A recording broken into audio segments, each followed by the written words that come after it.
Welcome, one and all. Happy Sunday, everybody. Hope you're all well. Welcome to the weekly Steelchair, and this is just a recap of wrestling, whatever you want to fucking call it these days. But what's happening, everybody? Welcome, my co-host, Eilidh. How are we? I'm doing well. I've revealed part of this today. I'm fittingly in quite a daunting look today because that's what I'm aiming to do. I'm aiming to be daunting and I'm aiming to be haunting, but I'm not ghost type. No, so the reason that we wanted this show, obviously, one, I've realised that I'm here kind of, and I'm not kind of, and I'm here kind of, but I'm not kind I of. don't And want you that's to be. I want you to be availability. here a lot more. Well, here's the thing. Um, I've been in the comment sections the past You have couple. been. We're gonna leave individuals out who have individually gone for something that is none of their business. So we leave that to the side. When it Should comes be. to wrestling, Yeah. there is an element of something. There are elements of things that I Yeah. want to get to the bottom of today. Reasonable. You could call me a bit of an investigator today, but it's more because what I'm hoping will come from this, and I want it to be frank, I want it to be honest, I want it to be truthful. I don't want this to cause any sour feelings between anybody, and I don't want this to continue. It's been very hostile, and I want to show that if I extend the olive branch, perhaps there will be an extension of an olive branch back my way. So we're going to discuss what's been going on in the wrestling. Mhm. But as you know, obviously, let's get into the most important matter. How was your birthday? It was alright, actually. Watched a couple episodes of House. Oh, Such a great show. what floor? Funny. Yes, I watched that. Went to see my gran, and then I went out for dinner and had a games night with friends. So that's what I did last night. I didn't get home till about midnight last night. So longest I've been out in a long time at Oh, at my age. midnight. Well, we don't drink. We don't go anywhere. My pal's only a couple of weeks away from her second due date, so you can't realistically do anything, and it wouldn't be fair. So we just had a takeaway and we just played some games and stuff. So it was Yeah, actually quite good. yeah, no, It- it's chill. Good. I'm glad. Right, and I'm glad that you had a good time because it's going to be your last. No, I'm I not have dead yet. I'm not no. dead yet. Oh, people. This comes off something that someone on this channel before has said, and it's a tweet that has lived in my head rent free since. A tweet. An individual that I think you've had on the show a few times. I've certainly been on the show with him once, All right, go on. or with them once. I shouldn't assume. Graps TV. All right, yeah. Now, Graps TV, there was a tweet where it was along the lines of, you don't listen to the WWE marks and the dirt sheets talking about the Death Riders stuff because they've not been following the entire story.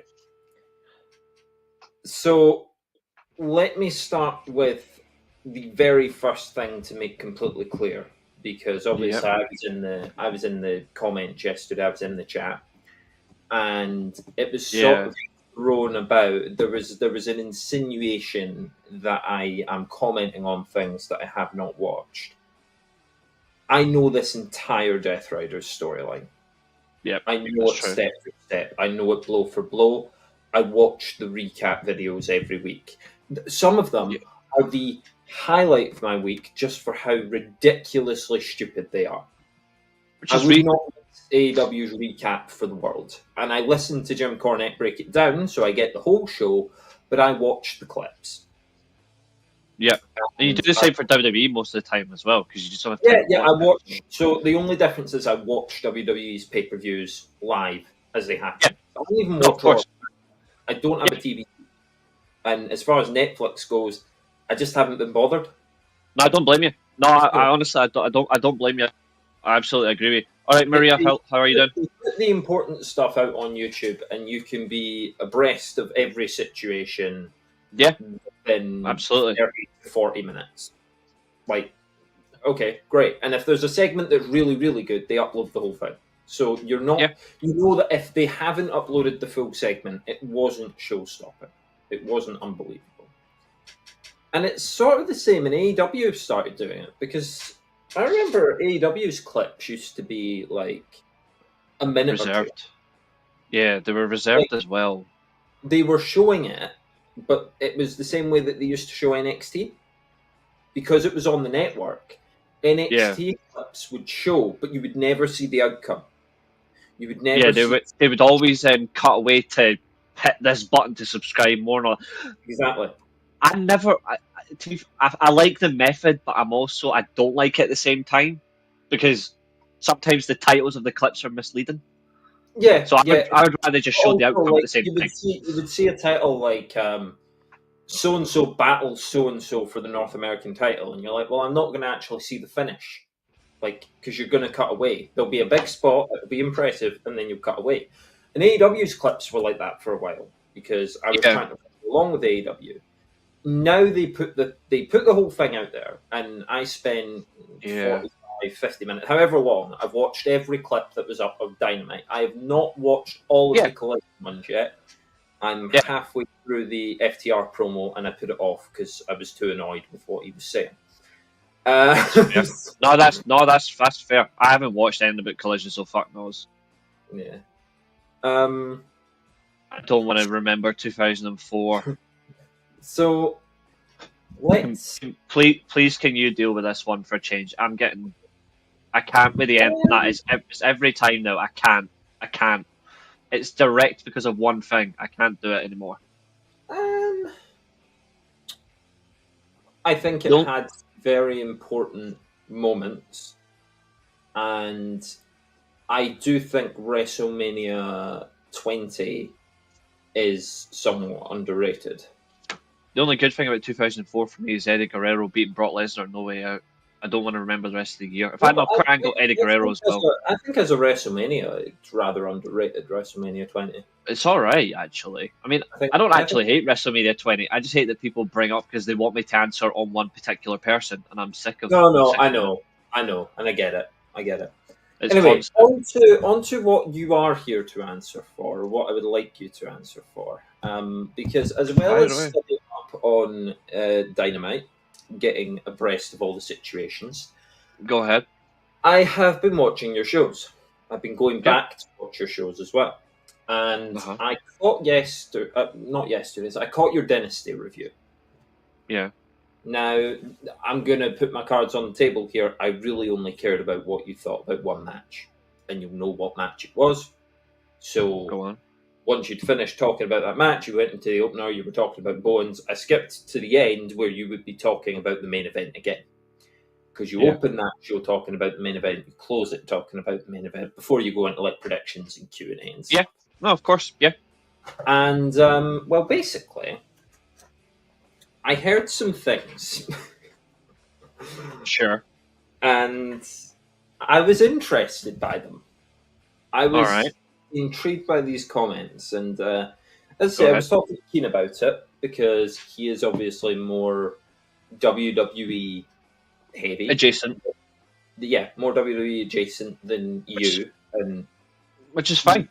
he may be a touch more WWE adjacent than me, but I wouldn't lie. I'm not going to say that I'm unbiased. I'm just not. But I do want Of to know. course. Go And on. I wasn't here for this conversation, and we're still like on the week of the show.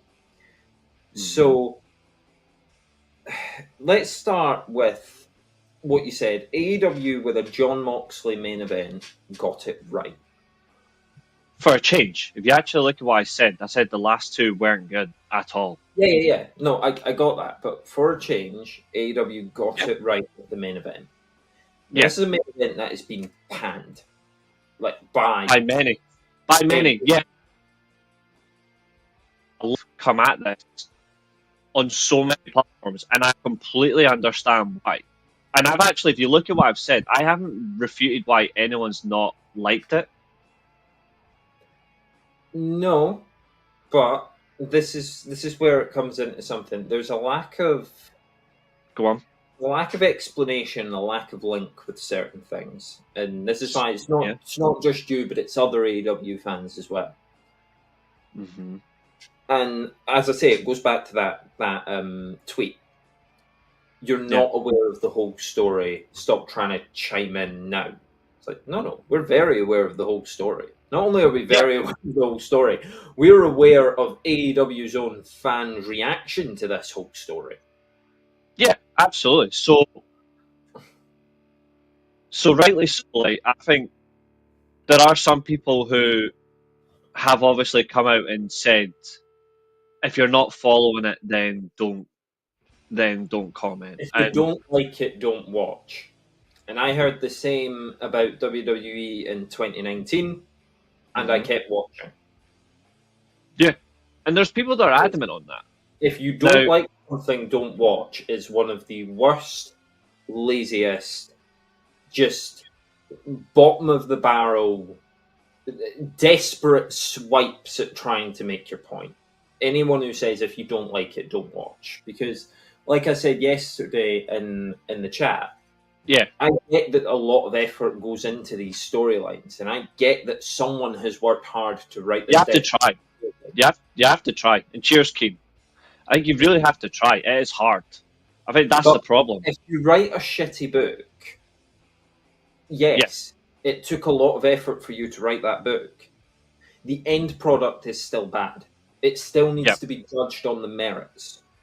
The yeah. same way I that don't if you disagree. write this story, we can't just overarchingly look at it and say, oh, but it's going somewhere. Like, no, but you've got to look at how we're getting to these places. Yes. And No, of course. especially with what happens in the main event. And I feel like there wasn't enough of a focus on how bad it is Hmm. for this swerve, for this twist. Yeah, that's fair. No, that's fine. So yeah, I suppose what did you mean by, because obviously you said it was the interference, but what did you mean by got it right? So what I think about why they got it right essentially is also what I said yesterday. When I said in terms of you're building up all these baby faces, but who's actually the one that's actually going to go and do the job?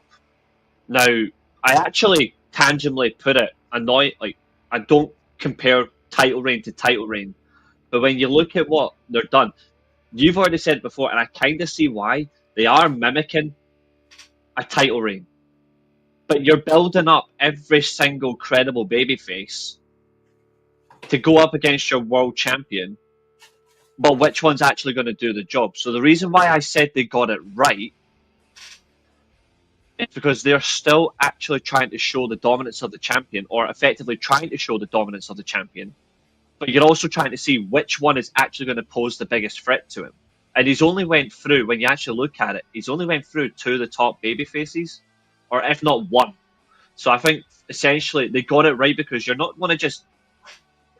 And to be honest, maybe I'm actually going to sound like a bit of a hypocrite now because I criticised it for so many years. So I'm actually willing to admit a little bit of hypocrisy here. But if you look at every single person who wants to take a title off the top run, like the top champion, essentially, do you want to just cave in straight away, or do you want to actually see who's actually the best positioned person to do the job? I like Swerve. I've been consistent on Swerve the whole way through. I do like him, but was it seemed that he was the best person to take the title off him, judging by the way they made the decision last Sunday? For me, it maybe seems that it wasn't the right call.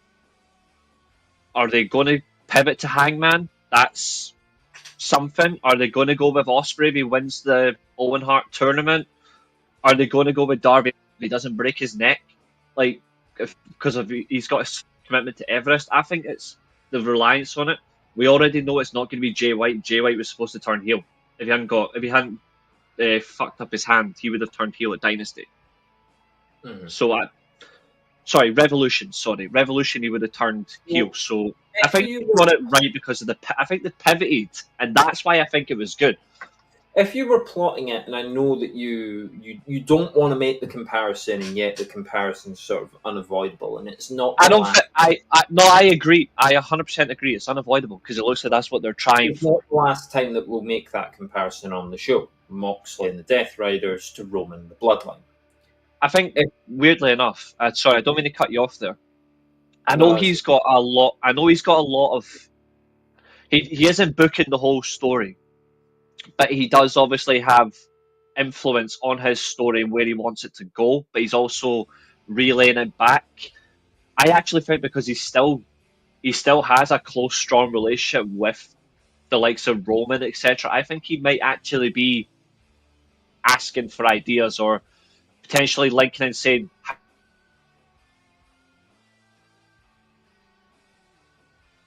oh, curse of the internet, it got him again. Oh,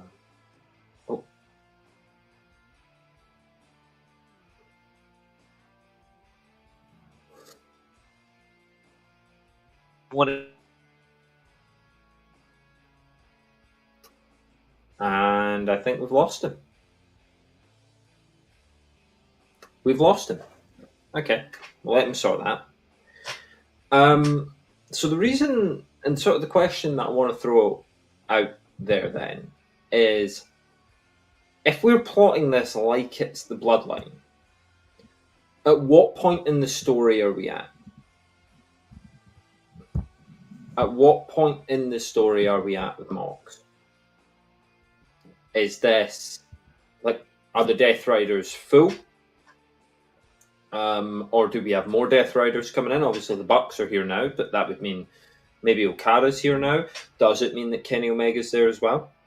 How many more twists do we have to this Death Riders thing, and whereabout are we? That's my concern, because if this is WrestleMania 37, uh-oh. If it's WrestleMania 38, uh-oh.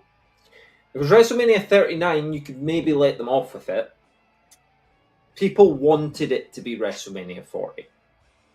Again, just plotting different, pins in the board, as it were. People want this reign to end, and not in a oh, we don't want the heel to win anymore sort of way. In a, this shite needs to get the fuck off my television. That's the way that it's going. That's the way that it has been going. That's the way it's been treated week on week. No one's taking Jon Moxley seriously. No one's taking the Death Riders seriously. And listening to Dynamite through the week there, Moxley got a 50-50 chant against Shibata. So half the crowd are chanting for Shibata, and half the crowd are chanting for Moxley. Which means that in terms of being a heel, Moxley isn't really doing that either. I know WWE's heels get cheered. I know we can't control it. But it is kind of weird that Moxley and this title reign are so hated, and yet in the heat of the moment of a bloody awful match against Shibata, in the heat of the moment, it was the case that there was a 50-50 chant. So Jon Moxley isn't even that heelish. I get it, people cheered Roman. It's impossible not to sometimes. He's very charismatic. People cheered Moxley? Why? What about this guy makes you want to cheer him? What about this guy makes you want to see him on top? What about this guy makes you want to see him win a single match? That's the problem. There is nothing likable, there's nothing respectable about Jon Moxley.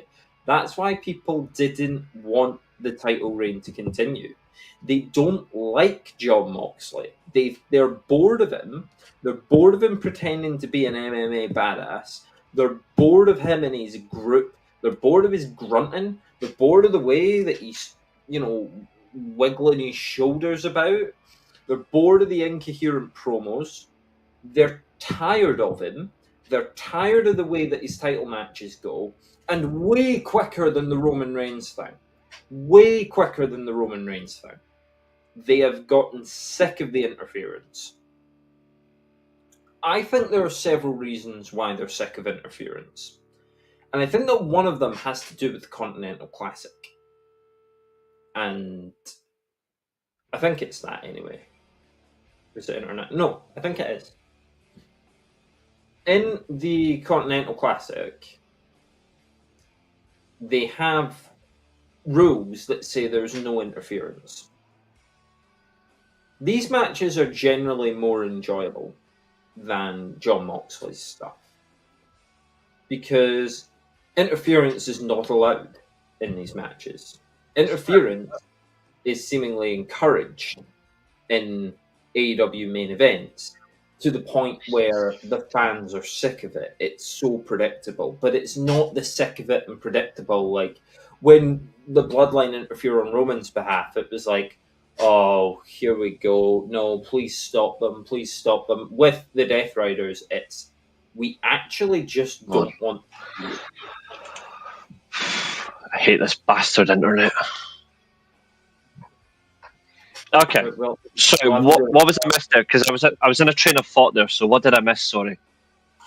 that's good. What I basically said was my question to you, and then I sort of went on for a bit, was if you were plotting it in comparison to Roman Reigns' title reign, whereabout are the Death Riders now? Is it Mania 37? Is it Mania 38? Is it Mania 39?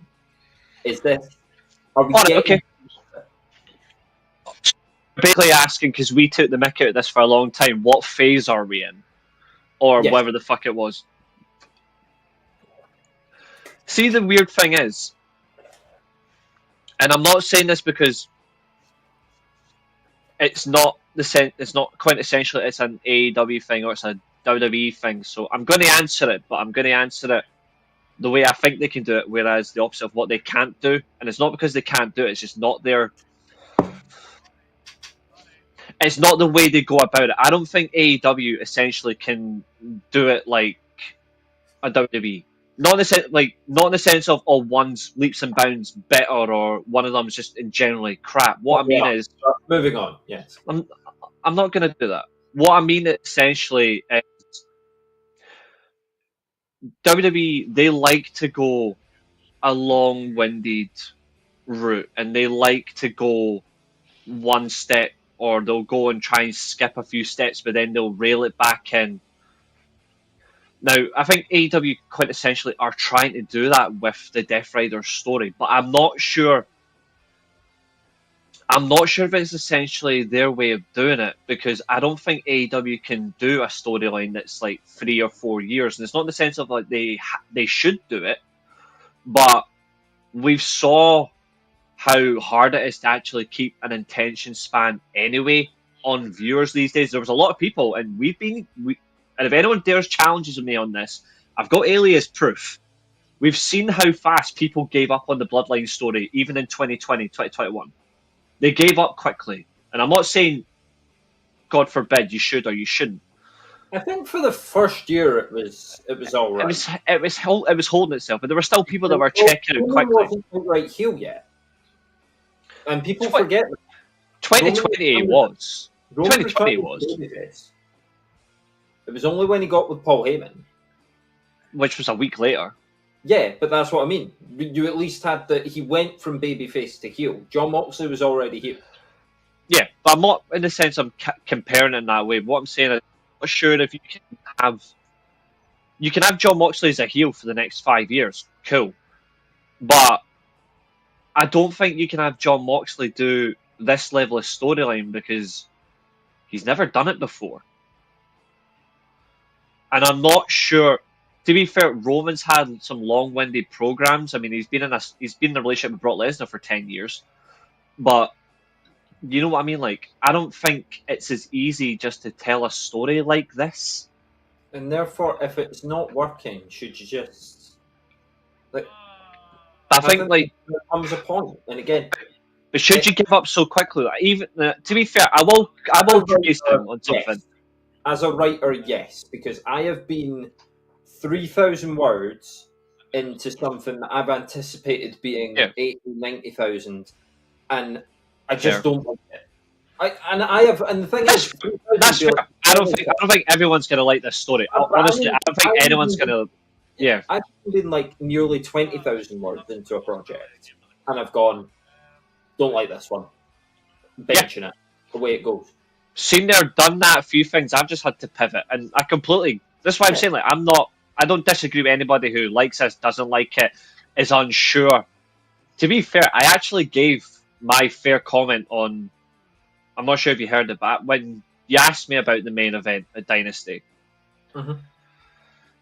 to be fair, mate, it's because like my Man United defender shite.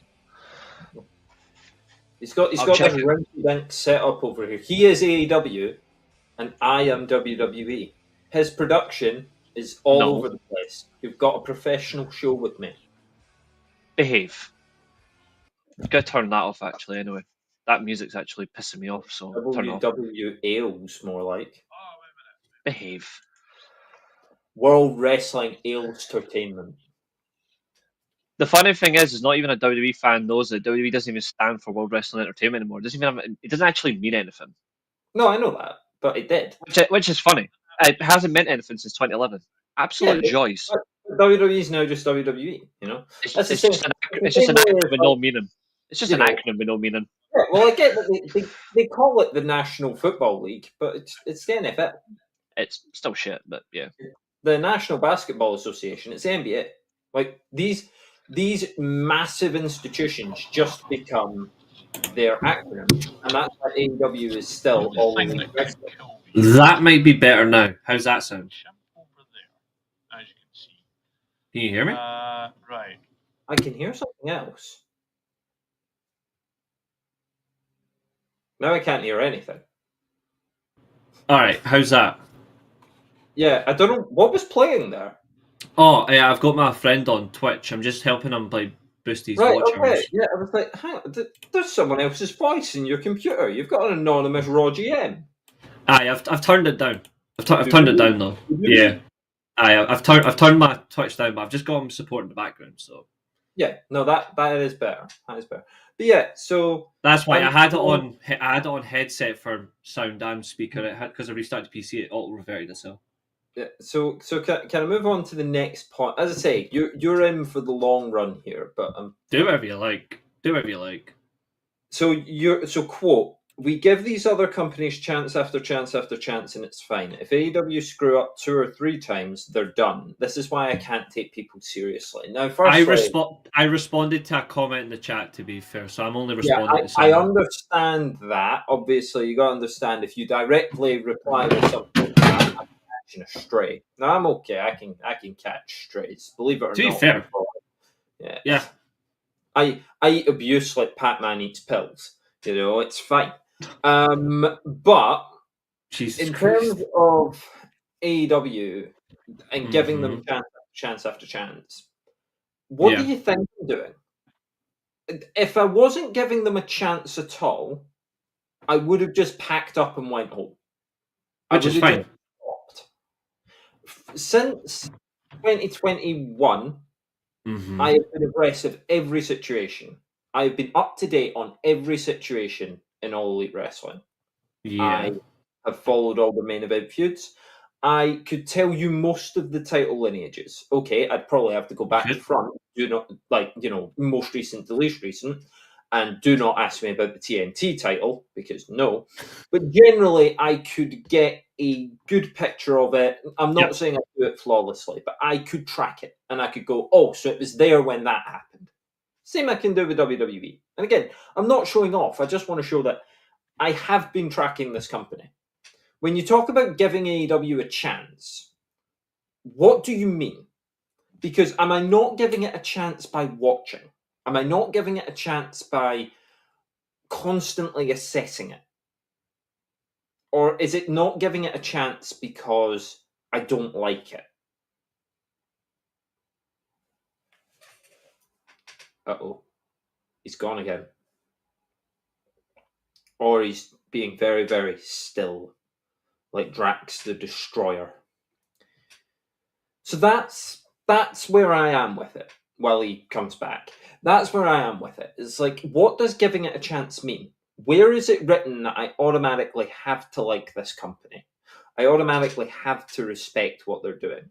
When time and time again, all they've done is show me some of the worst wrestling I've ever seen. And I'm not just talking about main events that don't make sense, but I'm talking about spots in other matches that don't make sense. I'm talking about a guy who hits a finisher that's essentially Finn Balor's coup de grace. The only difference is the guy has to be sitting up in order for the move to be hit. Now, if the guy has to be sitting up in order for the move to be hit, that's fine. You could compare that to the curb stomp, where the guy has to be in position to get stomped. However, watching the one that Swerve hit on Pac was just sitting there. And it was the same for Moxley in the main event. He was just sitting there kind of watching, not thinking, "You should probably get out of the way or you're going to land on me." And if you think about it, if you're sat up, even if you're out of energy, guys jumping, just like flop yourself out the way. Just flop yourself out the way. And these are the things that I point out about AEW. It's the execution. It's so amateur. It's so unprofessional. I'm not just talking about people getting concussed in the ring, because accidents happen, I'm talking about the actual execution of an A to B wrestling match. And the things that you see in every single AEW match, they don't make sense. There's no logic to why that thing would happen. And it all comes back to the fact that these are spots that these people did on the indies, and they still think they're on the indies. So that's what I would say about that. If it comes back to giving them a chance, I'm doing that by watching. I have no idea what's going on with this internet today. So, guys, the way it's you trying have to to stick save to you. nothing is in that relevant. I don't know what's going on. I don't know if it's just maybe some of the Bluetooth dongle on the Wi-Fi dongle on my PC. I don't know. I'll need to check after this. I don't know what's going on. Keeps cutting out. Sorry. Chance after chance, or whatever it was you were asking. Sorry. Yes. So am I not giving AEW chance after chance by watching it? And are these people who comment on AEW stuff, are we not still giving them chance after chance after chance? Because if we weren't giving them chances, I think it depends. I think that depends because there's people who will be quick to. There's people that will absolutely give a chance fairly, and they'll give a timeline of, well, this is what I'm willing to give. And there's some people who will just instantly just go, you know what, I didn't like this, so I'm just not going to bother at all with anything else. And that's what my comment was actually about. Wouldn't you say that a It was lot of the things are indefensible? A lot of the things that are pointed out. I mean, the one that I was talking about while you were off there, Swerve hits the Swerve stomp on Pac on Dynamite, and he did the same on Moxley through the. And watching the Swerve stomp, the guy that is getting it hit on them is sat up. Now, imagine we're in a fight, and you're obviously getting your arse kicked because it's me. And you're down. You could have just picked a gender to gender quarrel because I'm not going to fight with somebody of the opposite gender. You're down, right? And I think, okay, top rope. It's the eel stomp time, And I'm thinking, as you sit up and you see me climbing the turnbuckle, even if you are out of breath and you've been beaten halfway to China, you've still got the energy to flop onto your side, right? So when I watch this move, Pac's sitting there for 5-6 seconds while Swerve positions himself on the top rope, poises on the top rope, jumps, lands on him, Pac's still sitting up. And it's like, if you know that you can only land that stomp when he's sitting up, just don't sit up. Lie down, roll over, do something that should actually happen in a fight. And what I was saying was, these are the things that make people not want to give AEW a chance, because logically that doesn't make sense. Fair. To be fair, I see the argument. I also look at it in the weird sense because when you look at how he does the swerve stomp,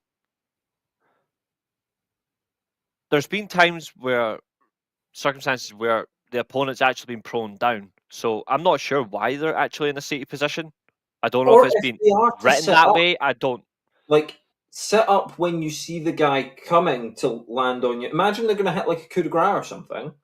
So Yeah, start getting up. The idea being that you would be like, all right, I'm going to like urge myself out. You know, you've said before on the show you've got a bad back. I've had back problems, and you still do. sort of Thanks.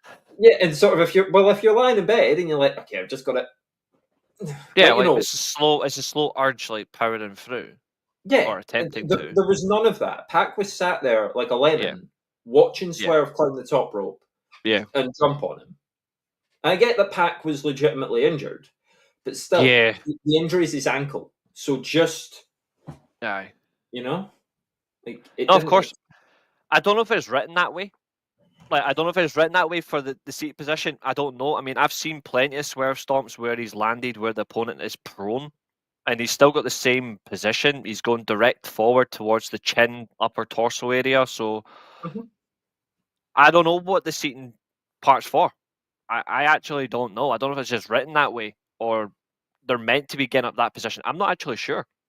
And I just honestly, I don't it's know. things like that that just make it look unprofessional. I would say that's why they don't get a chance. That's why. And to be honest, I think But should AEW it got be? a But should chance it for a be? very long time. But should it be just like one little thing is enough just to say, well, it's It's not worth not one giving a little chance thing. for? No, It's I'm not just one. using that. I'm just using that like Yeah. as one thing No, to I think. get it. And if one Because person was people do. watching AEW and went, "I'm not watching this show anymore because that stomp looked stupid," I'd be like, "Okay, a little bit harsh. It's one match." There is people that are like that though, which they're the people But that I this, it's the notion of particularly 2 or 3 respond to. chances. It's the notion of the fact that AEW got given 2 or 3 chances. This company is coming on 6 years old. True. No, no, that's true. They've That's true. been, They are. they've been on telly for 6 years. The mistakes that they are making, the mistakes they've made in the past year, the things they have produced just through 2024 and what we've seen in 2025, does not speak of a company that is 5 years old. Does not speak of a company that's been on the TV producing shows, wrestling shows for 5 years. And that's why no one's giving them a chance because they haven't. And this is one of those hills I will die on. When you cut me into 3 or 4 pieces, one of these hills, one of those sections of my dismembered body needs to go on this hill, for I will Okay. die on. AEW have not improved at anything since 2022. They peaked in 2022 and they headed back down. They had one brief moment, which was, and you know how I feel about the show, Wrestle Dream 2024. Mm-hmm. Really good show. Moxley's in that main event. I still think it's a really good show. Mm-hmm. Other than Wrestle Dream 2024, this company has not improved since 2022. What do you think? I mean, I think it's subjective, but again,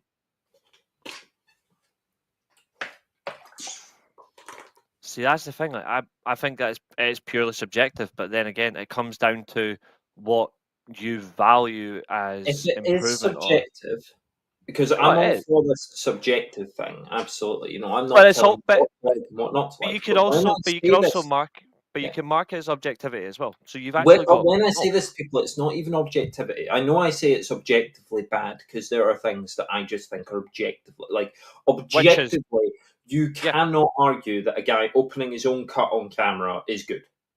Like that is objectively a bad thing. yeah.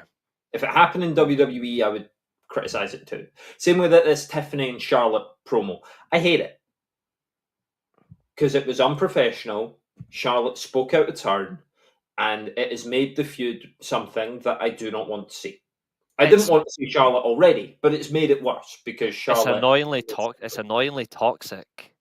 which I didn't expect it to get toxic. But not in No, the way that like you're supposed to, like a feud has to have a little bit yeah, of no, toxicity. but this is like, they actively don't like each other. I don't want to see the match, and I'm kind of scared to watch it because This is who like knows you need to what call in Charlotte hate. Flair is going to be capable of? Who knows what Tiffany's going to try to do? I think it's going to be really messy. I hope the referee is on top of that one, This is like you need to have like a HR rep involved. Like or that's how bad it is. just pull it off the card. Just just do an injury Yeah, angle with a third party. Nia Jax lays out Charlotte Flair, and Tiffy's not on the card, honestly, I wouldn't be surprised by that or either Nia lays because out Tiffy because they still have history, and then Charlotte versus Tiffany's off the card. Because I can, I think they have to pivot. Frankly, I think they have yeah. to. But Like that's obviously, the thing. I can sit and tell you that that's objectively bad, but also I can tell you why it's subjectively bad and why things are you can. subjectively bad. Now, what I've noticed from a few people in the comments, and this is why, like I say, this is not an attack on people commenting. I love you, I really do. But Yeah, it's no, it's true. not actually an exaggeration to say that certain people in these comments, and again, like I say, taking one commenter to the side and the transphobia, we leave that. I Yeah, don't care. I get it on TikTok every day. Literally, I get this call every day. said person, So, even though you didn't like it, at least said person at least apologized to you. yes, and exactly. And they realize that that's not something that you do. Absolutely. What I'm saying is, when I come into these comments and people, what I see is, this is bad, or I Mhm. don't like this. And I commented it. It was like the last thing that I said before you left yesterday. So I don't know if it was like properly pointed to. I did I'm a see it, and I shit. said that's why I wanted you to bring it Show up you're today. working. Yes. All right, go Like, on. show you're working. If you're telling me that AEW is so great right now, show you're working. That's what I Okay. want. I want to know what you're actually defending about. Same way, like it was yesterday. WWE's bad. This Punk Reigns Rollins build is boring. Okay, how? If this was a Yep. 4 mark question, you'd be lucky to get 1 mark for just saying it's boring. I Yeah. need to know your thinking. Because if you ask me about anything on AEW that I didn't like either this week watching the highlights or any other week, Yeah. if you pulled it up and you were asking, what didn't you like Yeah. about it? I didn't like this. I didn't like that. I didn't like that. I didn't like the fact that way back when Luigi Primo was involved in the inner circle stuff because I thought that it degraded the entire Yeah. segment. You Yeah. know, I can give you that answer. I'm being very thorough, very honest. It's reasonable. And I feel like there are people who will just say AEW good, WWE bad. Same way that there are people that say WWE good, AEW bad. But the folks that have been commenting when I have been around have Hmm. been saying AEW good, WWE bad, Hmm. and know why. There's I like. no Yeah. why. No. No. I think that's reasonably fair, and obviously I can't, and I will never tell people what to say and what they think. No, But I think it's good to have at least a thorough explanation. I feel like what I've been doing recently, when I have been doing, like if it's just the gaming stuff, and I've just been sitting there talking back, I feel like I'm giving my fair share, my fair take. But I'm also saying what I don't like because it's yeah, not all company adjacent. There are some things I'm not liking. I had to, I mean, people like to think I don't criticize TNA, which is absolutely funny anyway. But I have done no, you, because you absolutely lost your shit at them in the last show.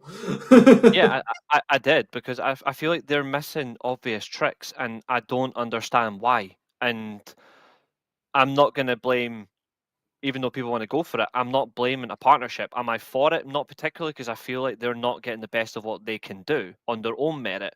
But there's creative decisions that are being made that I think are actually losing them out. I mean, I pointed it very clearly when I tweeted it. Right now, I would pivot from Joe Hendry. He's got a torn rotator cuff. He's got to defend his title in 10 days' time.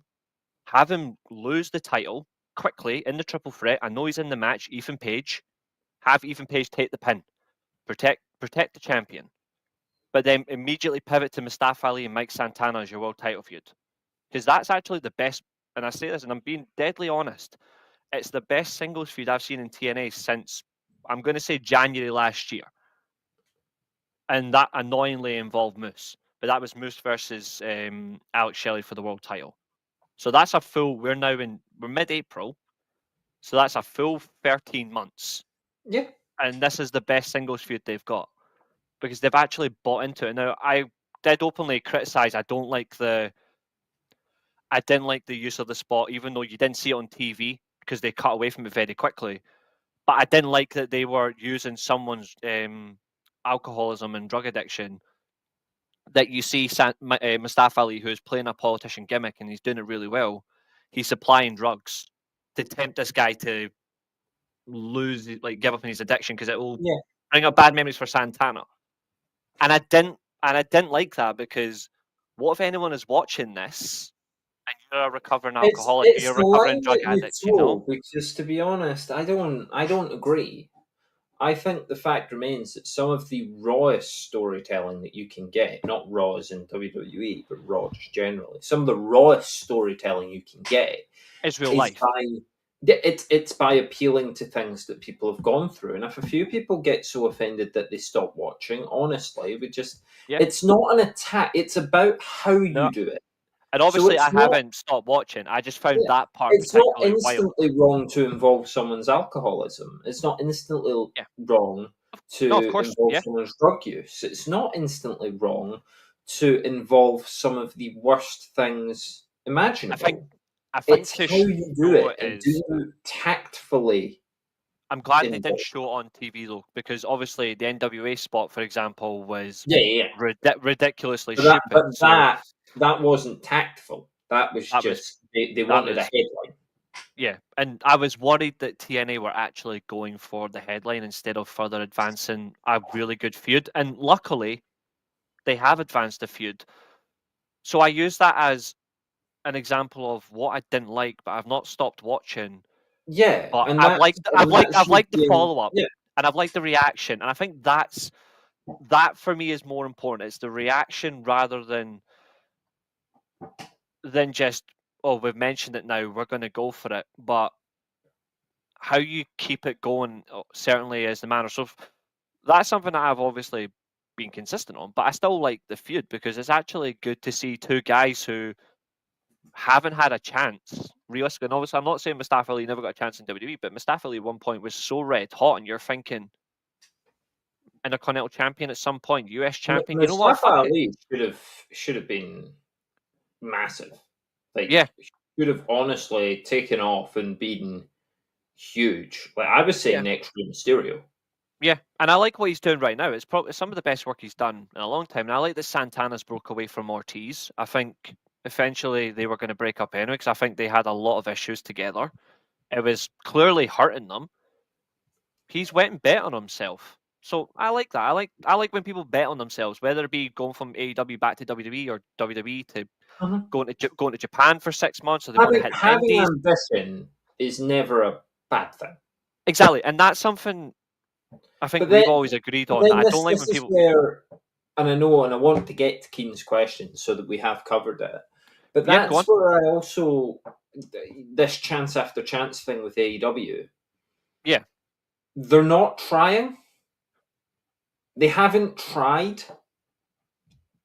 Like that's I mean, like I say, just catching the last few dynamites on clips and stuff. Can you say they're trying? well, I think if you're looking at the fact that they've continuously worked around Swerve and they're putting him into the spotlight, not in the sense of like it's a forced option, but he's worked himself in that position. I think they're at least trying with him. I think they're trying to establish some talents who at one point were a missed opportunity. Like I think the fact that they're given so much time and investment, even it doesn't matter if you're an ex. I know people use this statement. I don't particularly care if you're ex WWE or ex AEW or you're fucking ex Ring of Honor for all I care. You're just a wrestler going from company to company. X doesn't make a difference to me. But I like that they are putting some investment into certain talents. So I like the fact that they've put some investment into Lashley, Benjamin, MVP. I've always liked those three. I was annoyed that they actually didn't get more. in WWE together, because I thought it was actually one of the best run factions in quite some time. And I would have had that every day of the week over the Judgment Day for the past 13 to 16 months. But I also look at chances for, like, you bring an established talent who's actually got something interesting herself in Megan Bain. She was already established in a certain area. She's now proven herself on the main roster. She's working herself up. They're giving her the shock factor of how she lost to Toni Storm, but she's still shown that she's not going to take a back seat. They've clearly positioned her as their next world champion. They've got her in that mindset, and I like that they're presenting it. Where I think they are failing with some people. I'm not going to lie. Weirdly enough, I don't like him, but they found a place for Max Caster. He can't rap for shit. Like, he can't rap. But they seem to have found a place for him where he's able to actually get people who are not on TV. He's the perfect person where we can bring you in to re-establish you and get you some moments. Like the Anthony Bowens return should realistically have been a main. I would have probably have pivoted and put that on the opener of the pay-per-view, the way they got the response. Because I actually think he had one of the loudest reactions of the entire show. So when I look at him, and I'm thinking if I look at it, is he only on there because was Bowens a last-minute choice? Or were they not sure because he's just come back and there were people that didn't like the Acclaimed? Are you worried that people might not appreciate the response? But I liked the way they brought him out. I liked the way they chose to do it. I think the way they do it, like it, I think essentially they are trying with some people. There's some people they don't know what to do with, and they're unfortunately lost in the shuffle. I'm not going to lie. I think there's a lot that are lost, and you can't re-establish them. I think it's hard to re-establish people that are lost in the shuffle, or catering, as people like to use as. So here's the thing, though, and obviously this will tie into Keen's question, so we'll deal with it now. What do WWE do well in both your opinions? What you asked. Now, obviously, this isn't the show where we're just going to glaze WWE. Like, we like the questions there. There's some things I do like about WWE, but some things I really don't like. Again, I saw a comment. I think you agreed with it. Which one? There were comments in your show the other day. That WWE for this WrestleMania build are not trying. So I've just asked you there, are AEW trying?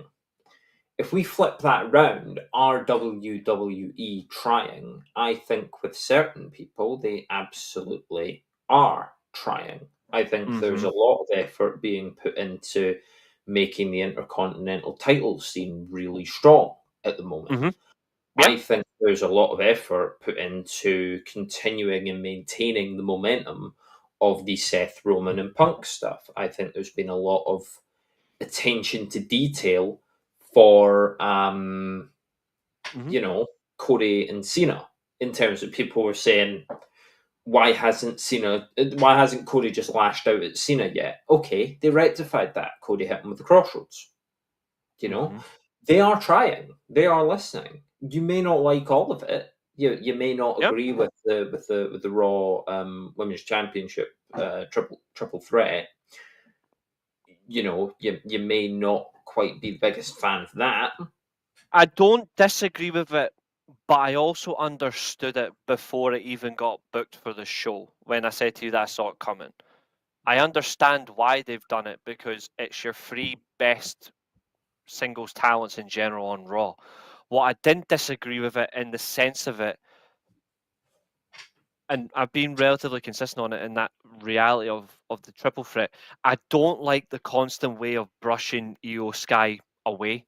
Now, I get people are going to say, oh, it's because the whole feud should be Bianca and Rhea. If that's the case, just have Bianca versus Rhea at WrestleMania, because people still wanted that anyway. You fucking called it 2 years ago. And I didn't have a problem with it. And I don't have a problem with that either, because that's actually a marquee match itself. I just don't like the constant brushing off of the champion, because it comes across for me as weak. And then people are going to say, oh, but then she wins, so she proves it off and it's underestimated. I was like, yeah, but I just don't like the reality of it is that you're just brushing her across because you don't take her seriously. Now, if they come out and say, Would it have been better go on. if Io Sky had won the Rumble? Yes. We ran back the Rey Mysterio stuff. I would have been fine with that, even though at least this time it doesn't feel like, unfortunately, I know I've said it to you numerous times before, and I'm sorry to Rey Mysterio, the guy's a legend, but that Royal Rumble win was forced, unfortunately, due to a tragic event. Yeah. So But, this would be like your way of doing it right. You yeah, would have this would, someone who has already been a world champion, so it wouldn't be yeah, like out of nowhere. But you've got Rhea Ripley, you've got Bianca Belair, two really yeah, powerful and I'm, wrestlers, and and then you've got this high flyer, quite small. She's very plucky. She's very resilient. she is. It's not a pity party for her. What we're saying is, if people wanted Bianca and Rhea to be the match, and then the swerve is that Io Sky has actually won the belt off Rhea because Rhea took her eye off the ball, Which the she did. story that they're telling perhaps Mhm. would have been easier for some people to accept if That's fair. Io Sky had won the Royal Rumble, especially, I and I would have know liked that. she's an ex-world champion. She Mhm. also would have won that Royal Rumble out of nowhere. Like, no one was saying it was going to be Io Sky. But the When you other thing, look at of when you course, look at as is, well, is you when you wouldn't look have at it, Charlotte Flair win the Women's Rumble. You would have Io Sky. And I yeah, think that would have also been easier to I accept. think the reality is as well, and again, I don't like her, but you also have to reality the fact that she was going to get the match anyway because of her name. You still could have had Io Sky win the Royal Rumble. You still could have had realistically Bianca Belair still win the Elimination Chamber. Io Sky hasn't made her mind up. Yeah. Bianca Belair chooses Rhea Ripley for WrestleMania, and then Io Sky just comes out So immediately and Bianca said, wouldn't "I'm have to involved." choose because Bianca's on Raw, Rhea's on Raw. It would be natural. The You know what I meant? surprise reveal would have been Io Sky going, but I and meant, it would have been better if she just went, I don't want to fight Tiffany. I want to yeah, fight you. I want in, and then Charlotte then realistically could have just went, well, since nobody wants the Charlotte just rookie, inserts herself anyway. She didn't have to win a Rumble. Triple and H has that would made a that would have huge worked. mess of things. What makes you say that? Which part? Sorry, mess of things in Oh, what way? Sorry, well, carry on. it's Maria's comment. Just like I Yeah. say, you can make Sorry. Let statements me like that. come at full screen. We don't. Let me come at full screen. Sorry. Let me come at Yeah, full and I screen. don't Sorry. attack statements like that. But like I was saying before, it's like if you show you're working on this, let's see what you have to say. So I feel like I've just shown my way of thinking. Like this is how I would relay it. Io Sky, I actually don't think she will. See, I know you've been quite consistent in a way that you don't think she's a main eventer, but she is a main event talent. Io Sky can work main event or mid Mhm. card so easily, and she's great. I don't know how realistically you can't see. I don't know how you can't see her as a main eventer. Like, is it Well, because she's too but small, again, which I think is a bit so unfair? yeah, but again, so let's flip it the other way. And I know I sound like I want a dissertation about everything, Cheers, Billy. but again, the WWE side of things, if we are going to criticize something or if we're going to praise it, Hmm. praise and critique on their own are meaningless.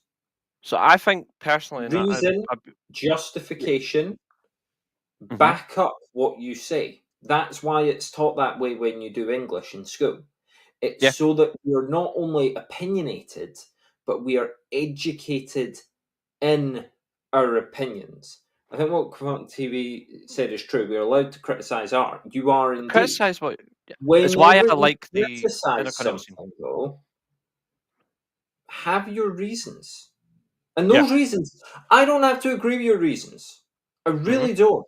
Okay? No, it's true. No, it's true. Uh, Any reason where you just go, it's bad or it's boring, Oh, I just forgot to give me ask. any reason so I could at least know where you're coming from. Because, like I say, AEW main events don't make any sense. This happens, this happens, this happens, this happens, this happens. I've at least given you the reasons. I don't just come Are you? across as someone who's like, it was in an AEW ring, so I didn't care for it. Yeah. Are you? I just want to double check because there are people in the chat obviously that want to be involved in this. Are you free? What days are you free this week? Because I want everyone to hear it as well. What days are you free next week? I have Easter break, so I think anything other than Tuesday, I'll be working an hour or two most days. Tuesday's going to be pretty heavy, so I think Well, anything. after we finish the Yeah. stream, I'm going to check my work rota, and then what Yeah. I'll do is I'll send you the days so we can plan out. Do you want to do WrestleMania Night 1 and Night 2, so two separate previews, or do you want to do them in two separate review shows, or do you want to just do it as one big preview? Because it's 18 hours of content, remember that. I think just do one. I don't know why people are freaking out about the 18-hour thing. I think it's wild that they're doing it's 18 I don't. hours over 2 nights, but I think it's crazy they're going Yeah, that but far. I don't know why people are freaking out. It's not going to be 18 hours of wrestling. Oh, yeah, you'll be here because I've got a WrestleMania quiz Like, for everybody. Oh, like sorry, let's get spun that on the you. 18 hours is It's going two to nights, be. but Yeah, but no, but like yeah, even 9 hours each. Like it'll be stuff like you do Travis pre-shows. Kelsey's in the building. Let's Aye, speak to Travis Kelsey for 10 minutes. Like, aye. where's WrestleMania actually? It's Vegas. Yeah, Vegas.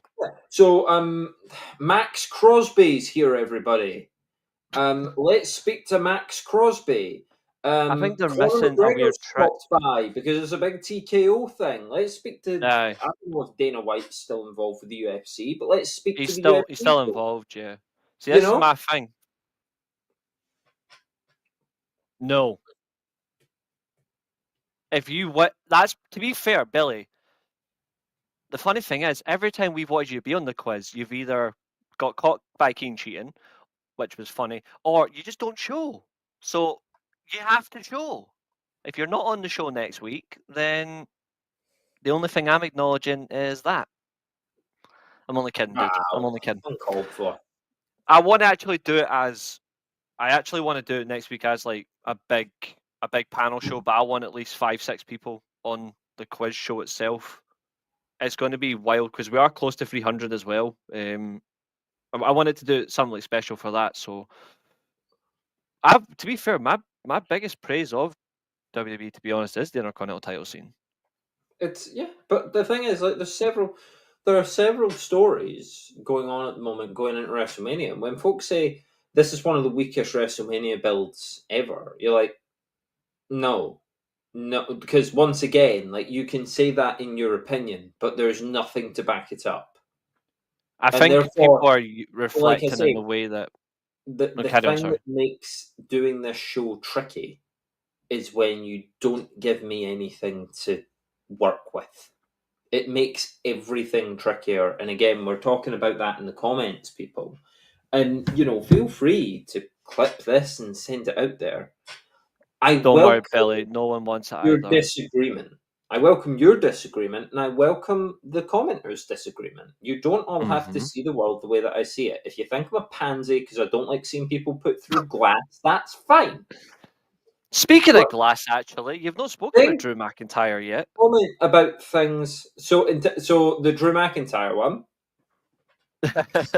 Jesus, stop. I'm not keen on it, obviously, but it wasn't done.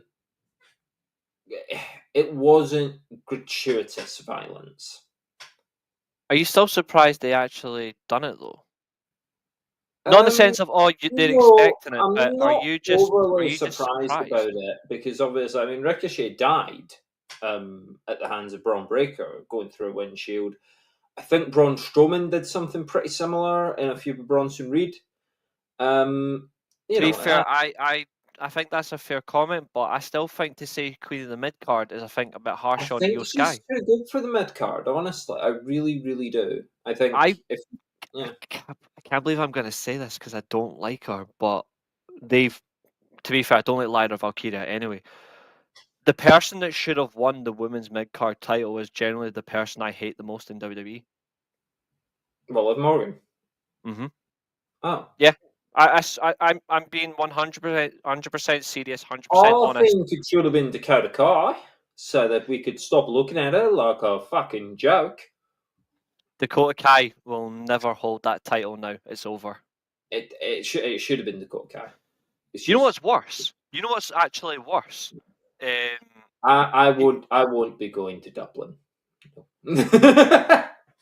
I don't know what I'm going to get out of Dublin besides people constantly asking me, are you a Rangers fan or a Celtic fan, and what side in Manchester do you not like, and then do you have a wild ideal for certain wrestling shows? I was like, 1, Rangers, 2, Man United, fuck Man City, and 3, yes, I have a wild fascination for pro wrestling. I don't think I would survive in Dublin, and I like the Irish. I wouldn't survive. Quiz show sounds fun, says Fernando. Oh, and you hate Liv more than Charlotte. That's yeah. Well, you know. The reason why I hate Liv more than Charlotte is because Charlotte's like the shit on my shoes. I just throw them in the bin if it happens. Charlotte is a waste of my time. She's unprofessional.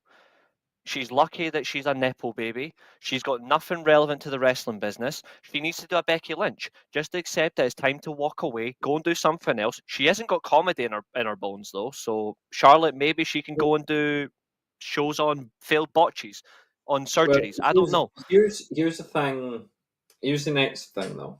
Like I say, did my homework. We've got a long time. Turns out I'm actually working at 4:30, so we've got a long time. Your grilling has not finished. I don't care. The next thing you said on the show. Which one? There's a lot of them. So this is all your dynasty review. All right, cool. Trying to tell something you guys haven't thought of yet. Now, I wouldn't have to watch that. Yeah, I understand that you wanna say like, oh, you know, I'm predicting this, predicting that for fun.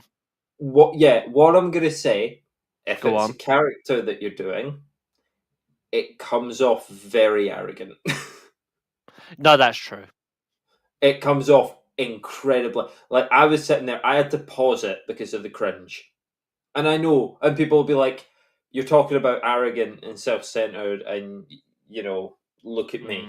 But, you know, I like to think I don't talk like that. I like to think I'm not like, and one thing that you haven't thought of, but I'm here, and I don't know. Personally, that came off a bit sort of like superior. It's just the way that my brain unfortunately thinks, though. If I'm thinking something in this way, and I'm like, you know, I'm actually just going to say it, and if it happens, it happens. If it doesn't, then it doesn't. Yeah, I respect the honesty, but like I said, that's just a tiny point. I was just like, that sounds a bit. I would rather at least say though that is me at the time. Like that is just my honest thinking, and if it comes across, if it happens, I'm gonna be like, you know what, I fucking called this. I don't think the sunglasses helped either. To be fair, you know why I wore the sunglasses on indoors, talking about how you've thought of something nobody else has thought of. You were like the final boss, but in a bad way. I've got hair, so I'm all right. But to be fair, I wore the sunglasses for a reason. The sunlight was horrible, so I'm like, and to be fair, my eye was absolutely swollen up, so I'm not showing it at that time. So I was like, no, I'm taking it off. But then there were so many jokes I could make about your eye being swollen up, but I'm not going to do it. To be fair, it's the first time I had a reaction to pollen in a long time. So there you go. Is that his name? Paul? No, Paulin. Shut up, you. But there we go. If you look up arrogance in the dictionary, it's got a photo of Reece saying wrestling opinions as a description. That's, yeah, like I say. And it's fine. It's fine to be confident in what you say.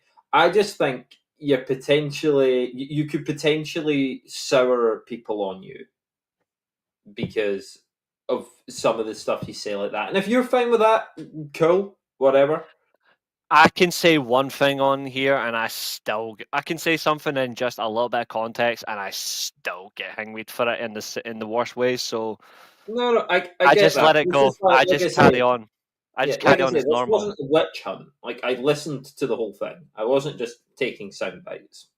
Fair. Because the thing you were talking about was Kenny Omega, and how he's gonna lead it. But the other thing, and it's like, I don't know, this is the comparison that I've made. And please jump in if I'm being really fucking unfair to you right now. I completely agree with Murray on this. But yeah, carry on. Go on.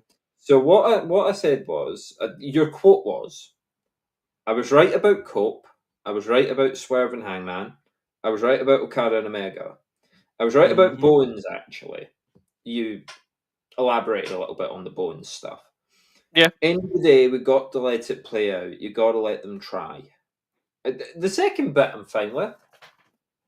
Okay. Here's the The question, and I'll ask question. it honestly.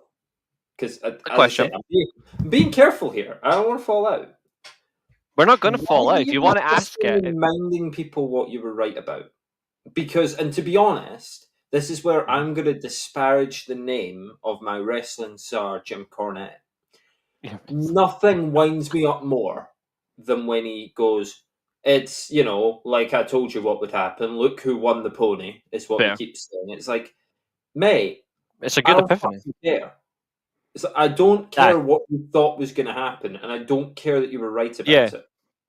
I No, would of course. rather hear, because, like I said, and I put Oh, this yeah. is word for word what I put, because Keen's seen these messages. If someone read my book, sorry, motherfucker, if someone read my book and kept letting me know what they think is going to happen, or gloating that they called it so often, I'd want to bash their skull in. Because I Find a would. sledge. If someone Find a sat there sledgehammer, and in you've got front the of me choice. reading the book and went, I knew she was going to do that, it's like, shut the fuck up! Read the thing! That's where I am with that.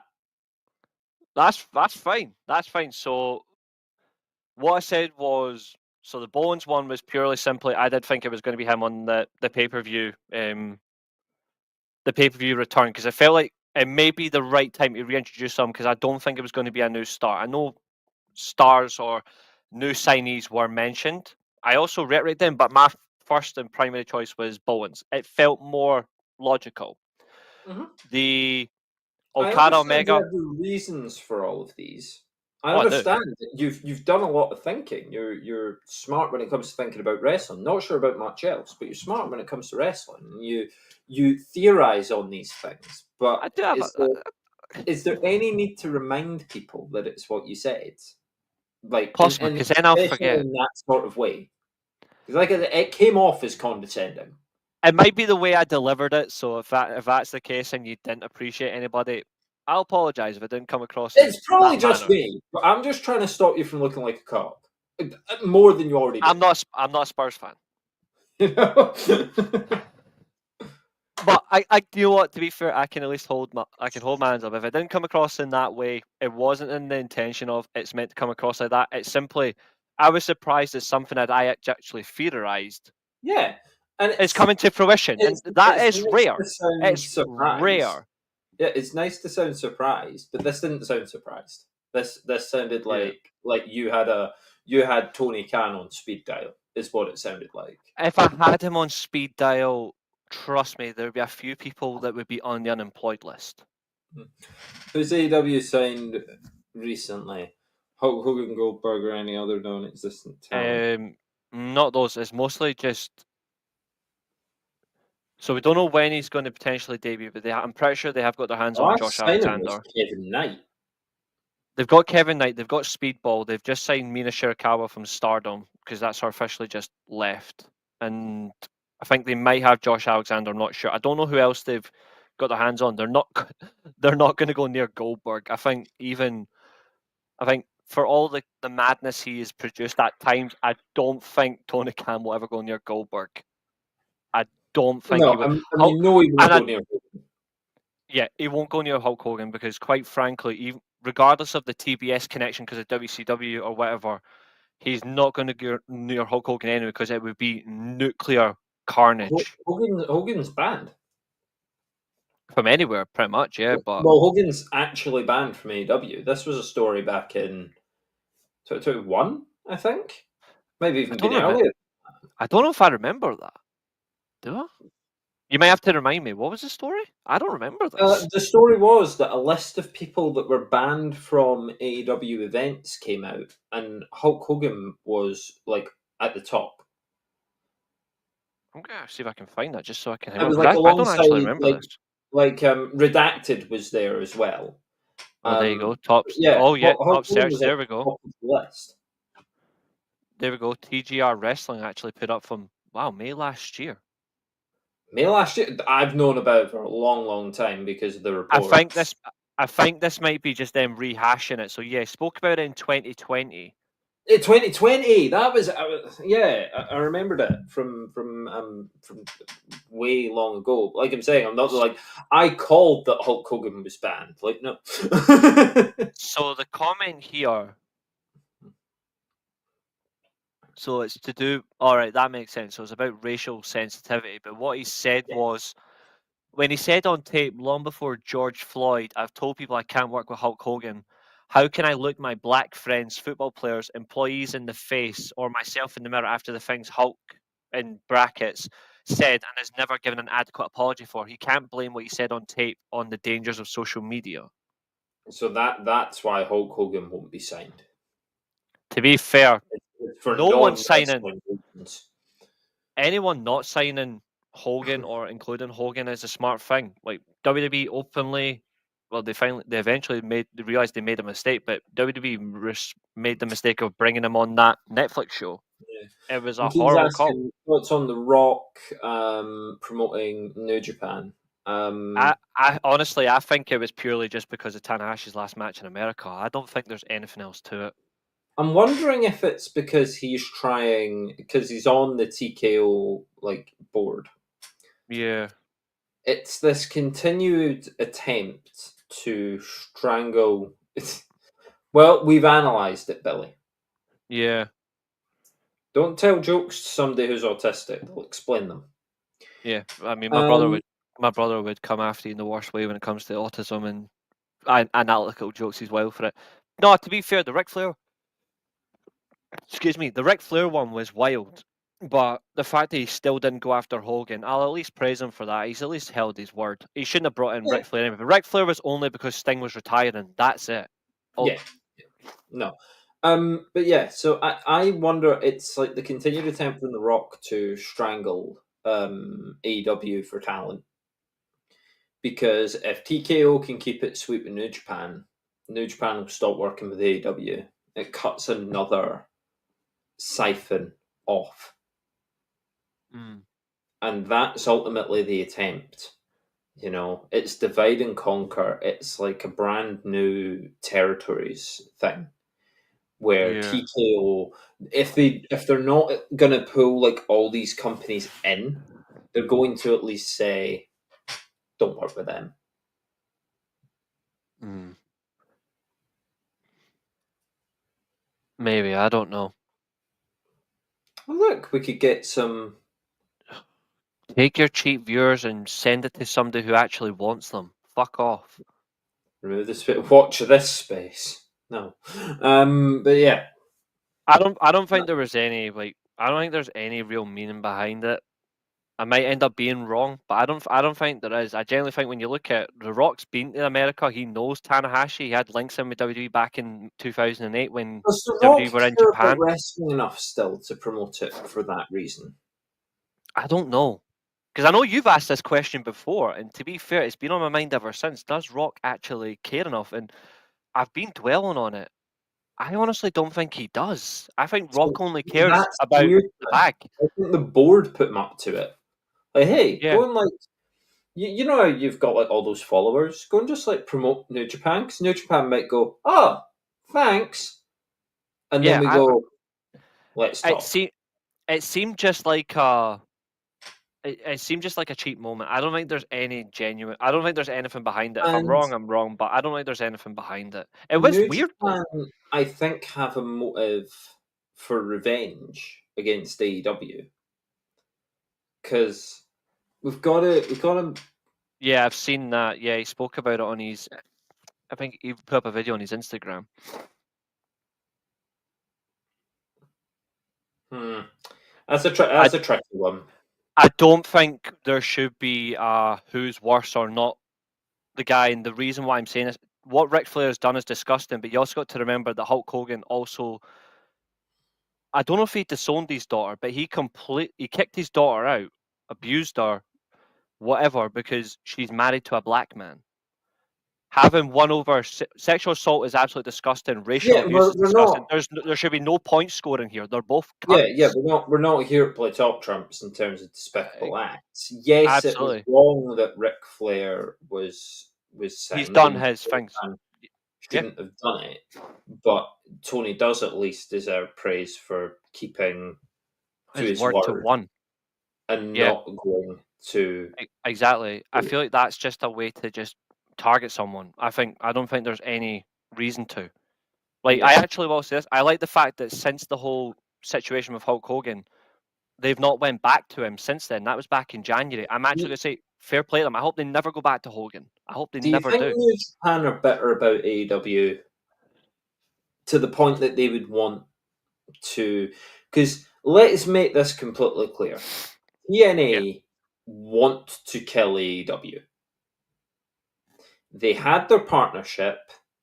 It didn't work. TNA have gone in with TKO because ultimately TNA know that down the line WWE are still going to exist. The UFC are still going to exist. TKO will still exist. Mm. AEW might not. I don't know if TNA, like, yeah, they've went for the partnership, but I don't think TNA is the sort to just the way they're acting to just gun out for revenge. And the reason why I don't think they are, and somebody can comment, maybe I'm being a bit naive in this sense, and I'm fine if someone wants to use that as a retort, but I think when you look at it, TNA have had a successful partnership with the NWA. They then backed off because Christian went, "Fuck this! I'm not defending the NWA title anymore." And that happened in '07. That was legit. That's why they cut the partnership. They were signed to New Japan. That was going really well up until 2011 when they decided to turn Okada into the Green Hornet version 2. Subsequently, he then moved back to Japan and Yeah. became the Rainmaker. Raps is right there. I did misspeak. AEW is going nowhere. It's staying on a very flat, uninspiring, mm, unambitious line. I It's think not only going anywhere up or down. I think And Tony only Khan two. is funding it, so it will not actually stop. But the talent will be cut off, and that's ultimately, like I said, that's what I think WWE's play is. I think it's get sweet with New Japan, get sweet with TNA.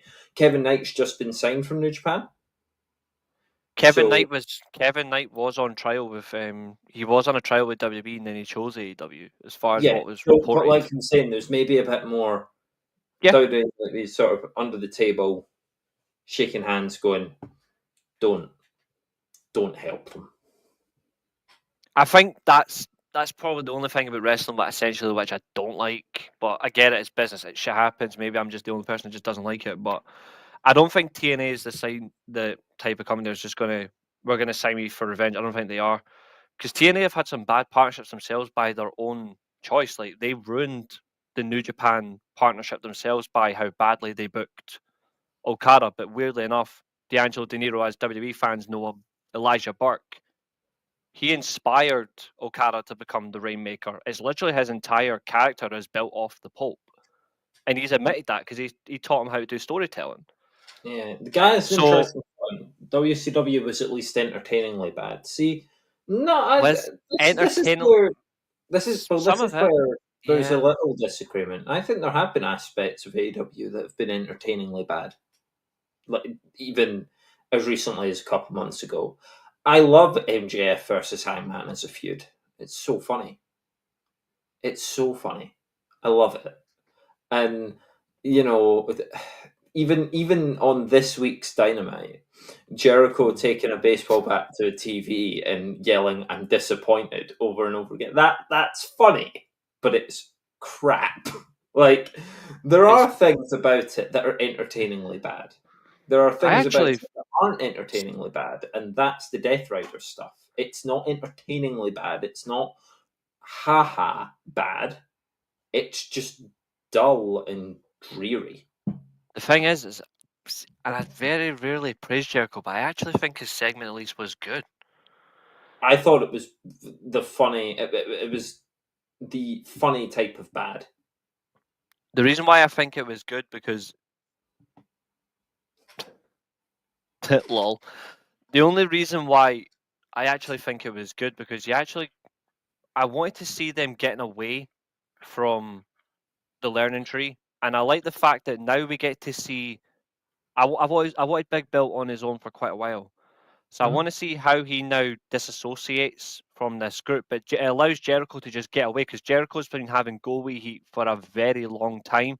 So I like the fact that he went, you know what, fuck it, I'm just gonna choose destruction. I'm gonna leave. All right, Nick. Nice I to hear actually you. like that. And to answer Grat's All right, question, Nick.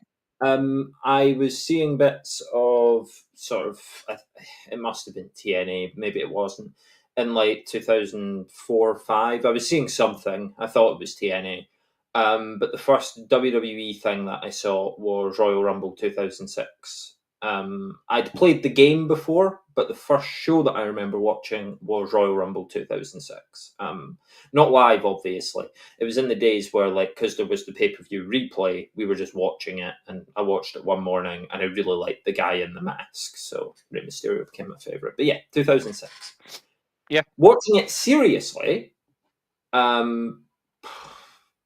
was probably 15 or 14 or 15 when I was watching NXT. I was following it, I was following WWE, but I didn't really care yet. I mean, I was the sort that was watching.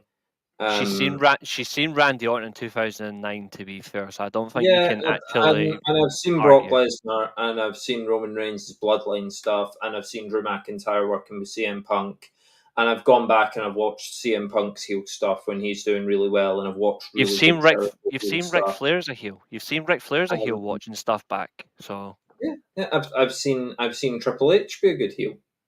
I have seen compelling heels before.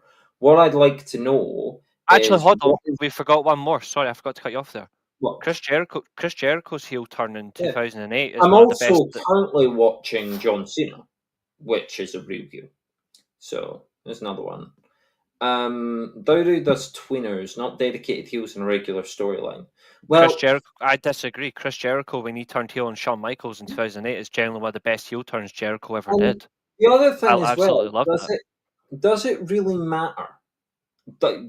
In terms I think of the WWE dynamics does important. tweeners and not dedicated heels, like, do we want it to always be just this is the bad person, they do the bad things? Because WWE do currently have that, you know. I But actually think booking heels is. I know, but obviously, I did is it say it. is it Fairly agree not with me. better for people to react to situations in organic ways rather than just a bit of paper says I'm bad, so I'm bad. Bit of Mm-hmm. paper says I'm good, so I'm good. I like when people have real reactions to stuff. Like, or when it feels real, when the reasons are justifiable for why you would do something, whether you turn face or turn heel on a certain situation or in a certain storyline, Mm-hmm. should be based off of what's happening, not just Yeah. your push isn't working, I'm going to turn you heel. You Yeah, I know? think I agree with you on that. That's something actually I wanted to bring up as a talking point because when I look at it, there's some people who are there's some people who generally are meant to be heels, not because they're dickheads, but because they actually give you an immediate vibe of like actually you know I actually can believe in this person. Like actually this person would make sense in a babyface. Like Rey Mysterio, instantly you think small, complete midget. He caters really well to the crowd because he always wants the crowd to be involved with him. Instantly, this guy's a So very good babyface. what about Roman Reigns then? Because Roman Reigns emits that he oozes charisma. He emits an aura, and it was an aura that while he was champion and while obviously he had the bloodline doing his stuff, it was that aura that got him I his think reaction. Obviously, some people just couldn't stop loving Roman. I think gravitas is important because ironic. The Rock was a So victim of this as well. that's where I would throw back to what Graps has said. The I think reaction that Moxley got before Swerve even got in the room. Yeah, but what was that reaction out of? I It's think not. gravitas is certainly important. The Rock had this in '98. They wanted Rock to be the top babyface. Well, they wanted to pivot to the Rock being the top babyface, but It was never going to Like happen. Moxley, this heel that he's defending, got a 50-50 chant on Dynamite when he was fighting Shibata. Yeah. So No, I agree with that. If you're going to be a top heel, 50-50 crowd reaction but is not what helpful. makes Moxley a real heel? It's more like, Other than he is the bad guy, he does the bad thing. I think it's more or less just the fact that anything that has to move on to get away from him is literally just, he is that gatekeeper. Not in the sense of gatekeeper in the bad way, but he's the gatekeeper that if you really want to go and progress, you've got to get through him. Roman's actually he was booked in that position for quite a long time as well. He was your gatekeeper. Before him, it was Brock Lesnar. If you want to make I will tell you change, something you that have was to go past. entertainingly bad, though. You know that Bucks promo where they say the Death Riders and us, we want the same thing. We want AEW to be the best wrestling company in the world, and so do the Death Riders. And I was sitting there thinking, what part of force feeding a guy bleach? Bearing in mind it was Orange Cassidy, so maybe that was a shoot comment. But what part of force feeding guys bleach is making you a better wrestling company? To be fair, that was a shot. Where has that ever been with the Death Riders? We want AEW to be the best, and he's always said it, but it's like, how? What is this? What is any of this? What does it mean?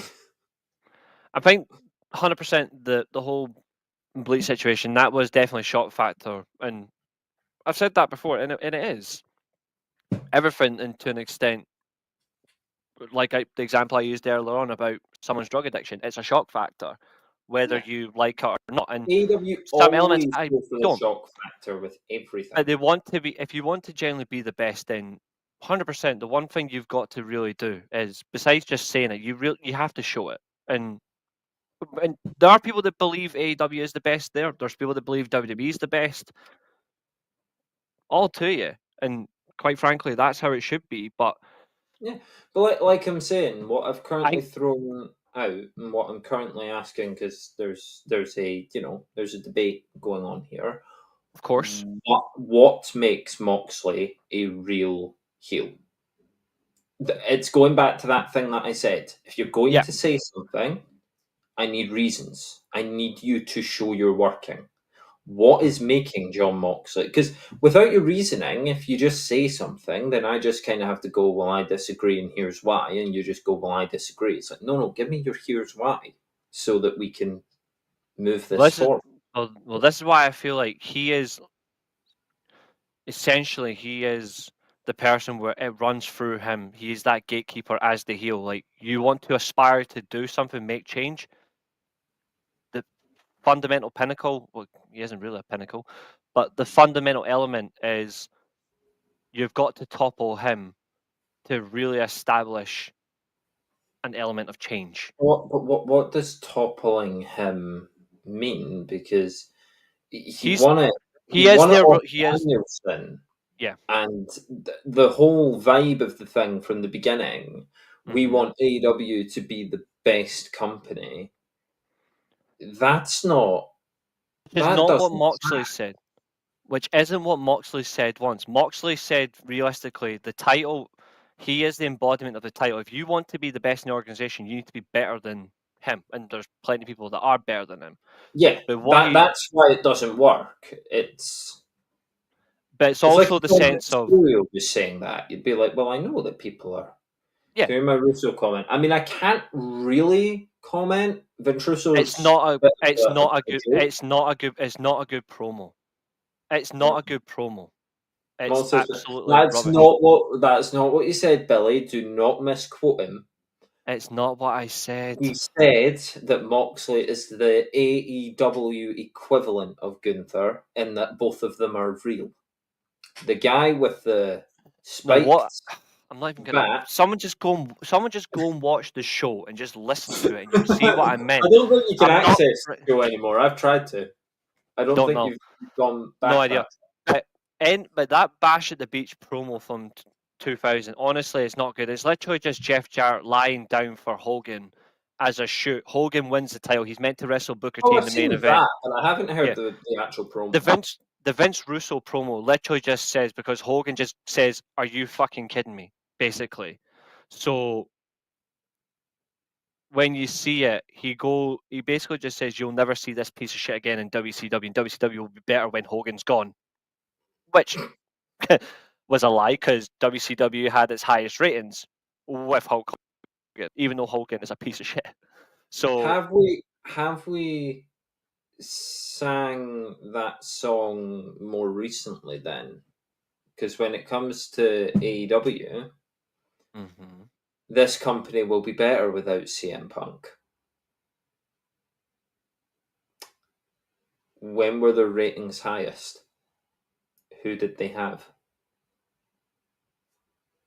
History has a funny way of repeating itself. Mm-hmm. You know? No, it's true. Yeah. And people are going to say in the chat, I know what's coming.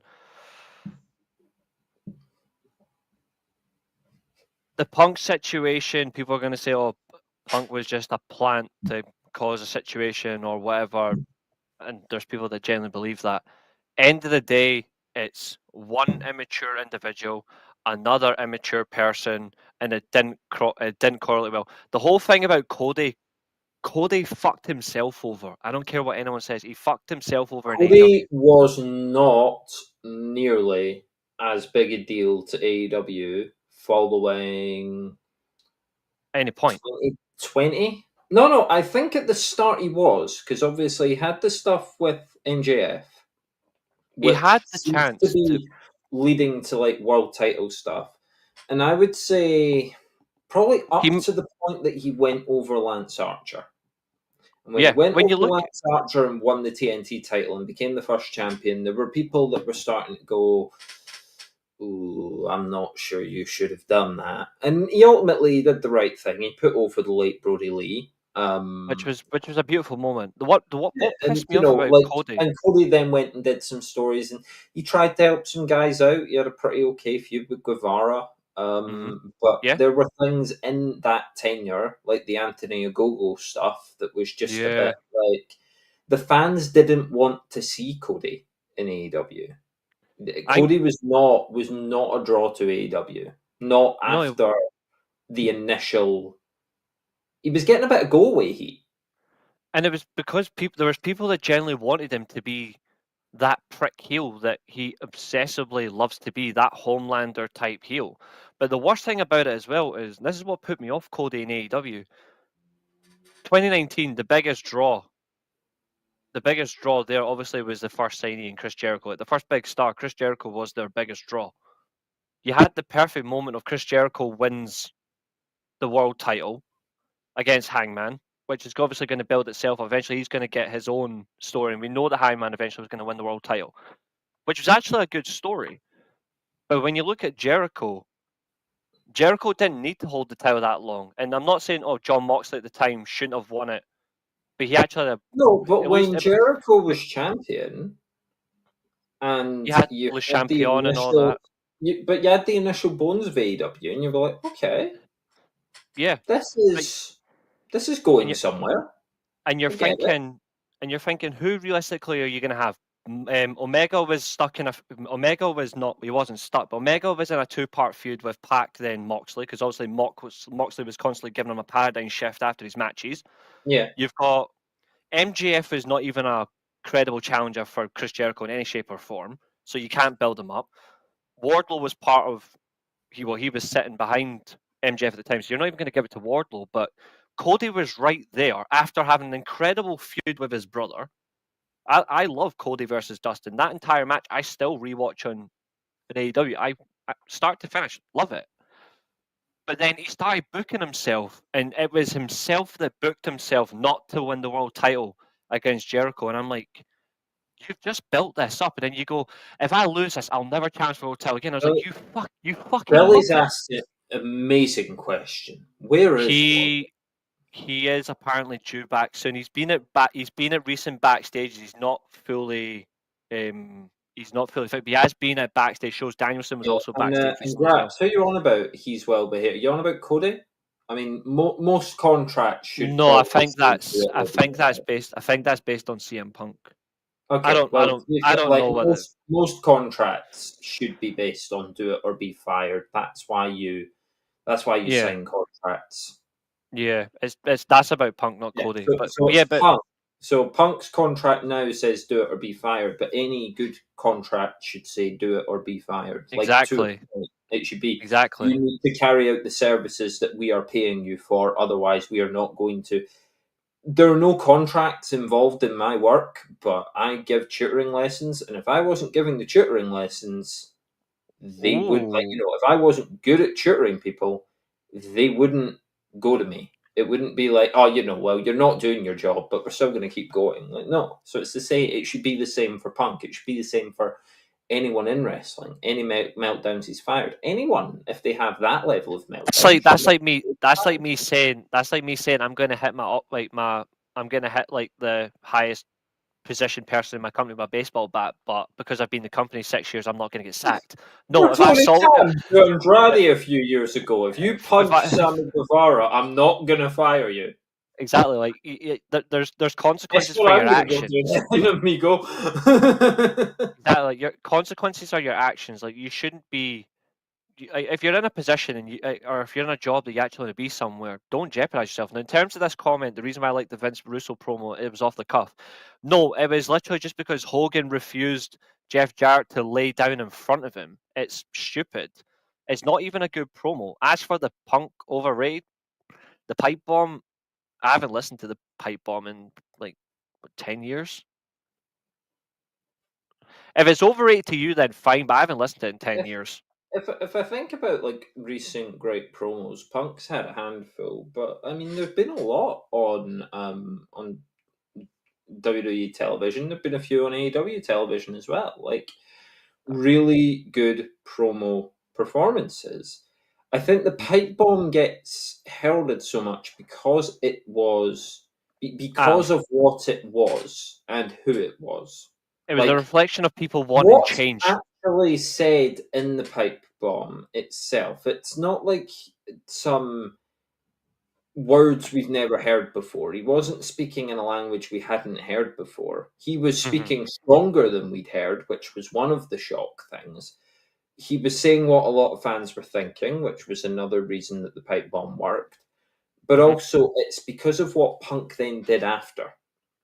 If Punk cut the pipe bomb and then stayed in WWE and was still in WWE to this day, the pipe bomb would not mean nearly as much. Because the idea is that the pipe bomb was Punk airing all his grievances and then he finished up his dates and he got fired before he could even, you On his know. wedding day as well. Yeah. Well, he got fired before he could finish his dates, but he said what he Yeah. said and he disappeared off into the sunset. That's I what I think this is I think this is wild in the sense that he didn't go on and Vince. He literally just they had to turn his mic off because he literally brought up what was happening if Vince died. yeah, And the exactly. elements of how production and he is trying to what Punk is trying to do in this moment. And this is why Vince Russo's promo isn't as good as what people actually claim. Punk's promo is foreshadowing. Vince Russo's promo credited to 9 months later where WCW is dead. Yeah, yeah, exactly. Like It's Vince, it's what Vince it's like what comes out of these promos as well. it's it's foreshadowing. Yeah, Tiffany Stratton really That's why is that's she's in why trouble. grading a promo is one thing, but grading a promo as a moment is another. And that's why like some of the best promos that I've heard have been very, very short. Think about Jey Uso when he turned on Roman Reigns. He only spoke for like a minute and a half. The one where um the point is they'll both be working next month. Well, have I missed Well, a have I missed a I've, thread? I think it's in relation to Charlotte working. This I don't know. So wait, so what you're what do saying you is mean by that? What because do you mean by people are that, Matt? following what's in their contracts, they'll keep their jobs. I mean, quite frankly, that's how it's supposed to be. Like if Yeah. we all have jobs, if we weren't behaving, we would be looking for one. Mm-hmm. I don't get what you're trying to No. state in that. Again, but like I said, we're not going to Yeah, dogpile. like what? Like just clarify what you're meaning. Like Charlotte, Clarify to be what's fair, meant. Charlotte and Tiffany's comments really were, Billy. I've already pivoted from Punk and Heyman. I've gone for Heyman and Rollins. I wouldn't be surprised if they still go Heyman Punk, but I'm on a weird tangent now and a weird trajectory where I think it's Rollins and Heyman. One favor to another favor to another favor. I'm going to start asking you for favors. But in terms of you're not going to get certain favors. All right, you meant Rollins. Sorry. Yeah. See the whole. There's something actually I want to ask you because it seems to be a weird point scoring, and it's got to social media that funny now where they're all coming at each other and see the whole Tiffany Stratton Charlotte Flair thing. Mm-hmm. I know we brought up earlier on about how bad it was. Like we've brought up how bad it is because it's become unnecessarily toxic, and we should just force an injury angle. But it's so late now that how do you even change it on the day of the show? Because if you look at it, and I'm not saying like they're deliberately going to go off script, but we've seen it before where wrestlers and talent, etc., have gone off the rails because they have been insulted to a great level. And obviously, Tiffany Stratton has obviously brought up the failed marriages. That shit, Charlotte Flair, we 100% know, did not appreciate that. Even as a veteran, she's not going to appreciate it personally being brought in that way. If it was agreed upon, then great, use it. If it hasn't been, you can tell this was not agreed upon. She's obviously rebutted by going after the whole Ludwig Kaiser's in my DMs. I mean, to be fair, Ludwig Kaiser was in anyone's DMs, I would be Charlotte and questioning. Tiffany went off the rails and will be working next month. I mean, so Charlotte's a trickier one because Charlotte's done a few things in WWE where you would think, The shady thing with the belt was one of them. If you weren't related to Flair, you'd be gone. Would you still be here? It's the same with Nia Jax. If she wasn't related to The Rock, would she still be there? Like, there are a couple of things that we question with that. Tiffany's ultimately got the title, so that kind of saves her. We've seen that in the past. I still think they're going to have her lose it. Though. I'm gonna show a little bit of past knowledge. So thank you to Cultaholic. I was going to bring up Becky Charlotte. Randy Orton had 2 strikes for wellness policy. Was that 09? I think so. And he got the third one. Because I know Jeff Hardy had the 3 strikes. Yeah, they wiped one of the strikes away and said that he was on his 2nd strike again. I'm going to double check the years on that. I know. Keep going. Sorry, I'm just going to double check. They would have had to fire the WWE champion or the number 1 contender at that point. Let me see if I can. The champion. Randy Orton 3 strikes. Let's see if we can get. Yeah, he had 3 violations. They done as a storyline. Yeah, 3 violations. I know it happened in. Oh wait, there we go. IMDb also have it as well. November 3rd. It's not that one, is it? Let me just check. When you're in certain positions, you have certain leeway. That's why Punk wasn't fired the first time. It's a Reddit thing. There we go. Yeah, Orton has a wellness violation. Fuck, I hate Ringside News, but they've posted it. 2 seconds. I think I've got it now. Carry on, sorry. Just I'm waiting for this to load. Yeah, no, just careful sharing because your internet will cut out again. Oh, not on the laptop, luckily. Oh, all right. So, but that's where it goes. If you're in like certain positions of power, if you're in certain situations in the company, you can get away with a bit more. And like I say, if Punk wasn't who he was, it wasn't Punk that stormed the EVP, or the EVPs stormed Punk's locker room. It wasn't CM Punk actually. It was Max Caster. Okay, guess what? Max Caster's getting fired. Yeah. If he laid hands on the Bucks outside of it, he's getting fired.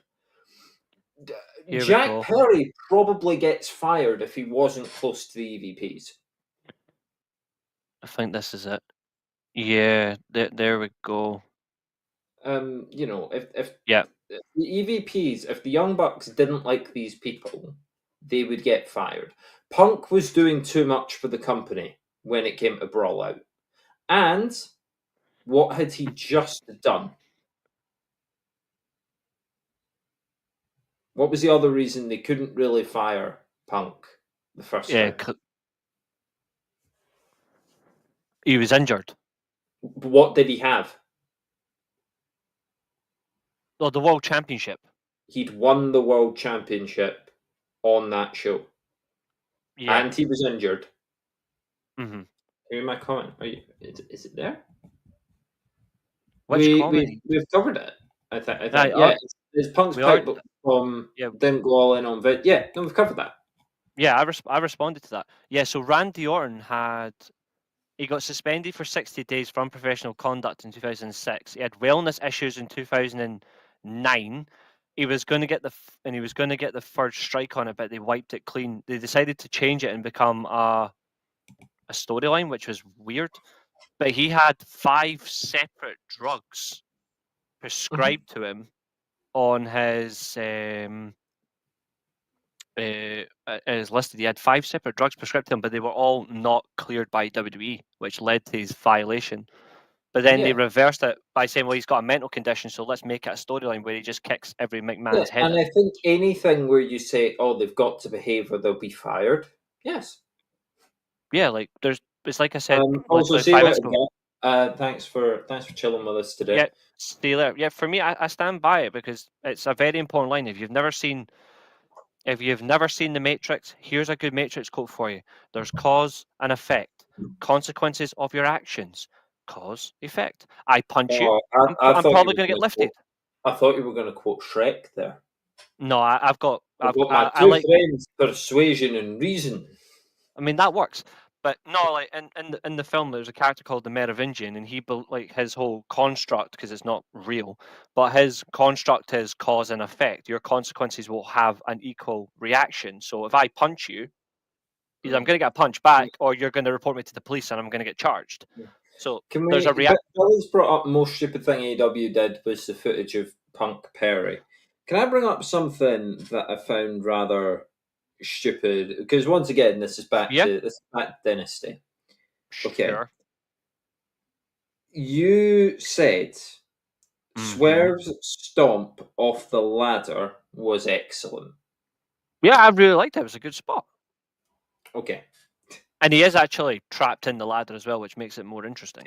I'm not going to yell the words that I've put in caps in this one, right? But please help me out, because I watched the spot and it was. If you remember how beside myself with laughter I was when Penta came out in different clothes at Wembley. Yeah, Remember, Penta got taken out the match, and then Penta's Arena. And he came back. Yeah, genuinely tears. Same way that when Cope he was Edge at that time. Well, he was Adam Copeland. He's never been Edge in AEW. But when the House of Black were going to turn on Malachi Black, looked at him for about 4 seconds sideways, was like, "Oh, we're going to beat you up, Malachi," and then just turned and hit Edge anyway. And Edge, for some reason, thought they were going to help him. Like, there are some really funny, really stupid things, but they were building to that as an angle. They were actually going to build to the House of Black side with him, but then they changed their minds. Well, it can't have hurt them more than what they're currently doing. Why did it happen? Why was there a ladder? Why did he climb the ladder having been supposedly knocked out moments earlier? Why would Moxley decide to attack a man he thinks he's knocked unconscious by making him climb a ladder? That wouldn't work, you see, because Mox wouldn't expect Swerve to be conscious enough to climb a ladder. Well, for one, it was no holds barred. But No. I get it, and I get that you can pull the ladder out. But the fact remains, I'm going to attack you by making you climb a ladder. At that point, if the other person climbs the ladder, that's on them. That's not Moxley's doing, because no matter how beat up you are in a fight, no one can make you climb something. They can move you up it. But the minute that you're putting any effort into climbing it, you're making that choice. And it's the way commentary were like, Swerve out of it as he climbs the ladder. It's like, he's clearly not out of it. He's climbing the ladder. Yeah. See, like I said, yeah. So you explain what was it about the spot that you like? I mean, they execute it well in the end, but it shouldn't have happened. I mean, madness is a real thing. For me, it was literally the execution of it. That it was that. It definitely. I think they got the order wrong of the spot. Personally, I think it should have happened 10 minutes before. But I still like the execution of it. I think that's what I'm reiterating to. I like the execution of a spot like that because it's actually nice to see him actually trying to go the extra mile to break Maybe it him down. would have been better to have Marina Shafir involved there because Perhaps, yeah. the ladder Yeah. could have been out. Mox is down on the outside, you know. And you take advantage of it. Let's say Swerve throws him into the announce table, not through it, but into it. Yeah. And then goes under the ring, pulls out the ladder because it's it makes sense for Swerve to pull out a ladder. His move is, it's a diving move. It's a diving signature offense. Yeah. Move. It's a diving move, so climb to the top of the ladder. And it's extra momentum going from a ladder as well. Towards the top, Marina's up a few steps, grabs the legs, no, don't do it. That's when Willow can obviously get involved as equalizer, and then you've got that there. Or Nana stops Shafir, and then Shafir lays Nana out, and you get that. But Mox has enough time to recover, climb the ladder, and that way it looks more. Yeah. No, I think that's fair. I think the superplex, but it gets reversed, and that's he shoves them off. Like I say, there are ways for the setup. And Gratch, you brought up the curb stomp. This is I've already made this comparison when talking about it. I do agree with this comment. Sometimes looks really unrealistic because the person that's in position gets into position too early and stays there. There have been times though where the curb stomp has absolutely been nailed. Mm-hmm. But at the same time, that's more believable than climbing a ladder when you're beat up. Which he has done as well. He has done. Or the idea of being forced to climb a ladder. If you're a heel manager and you're surrounded by people and the only way out is up the ladder, that's like a comedy spot. That's classic. Yeah. I do agree to an extent with Maria as well, because I did bring that up, unfortunately. They done the mixed tag between Mox. About where the guy shouldn't have been moving after a curb stomp for real. So the point is that you don't climb ladders when you're in a fight with someone who's pulled a ladder out. Mm-hmm. You don't climb the ladder because you're so tired. That's no one is making you physically climb a ladder. You're still putting the effort into climbing the ladder, which means unless you're in a ladder match the person who's waiting at the top of the ladder, just don't climb the ladder. It's the same when people are like, oh, and now I imagine it's probably happened in a Hell in a Cell match. Go on. I imagine it's probably happened in a Hell in a Cell match where someone has been so out of it and exhausted, and they climb the cell because their opponent's there, and you're like, no. Foley and Triple H did in 2000 because they had to get to the spot, but they were out of it. If you're so tired, if you're supposed to be knocked out, why are you climbing?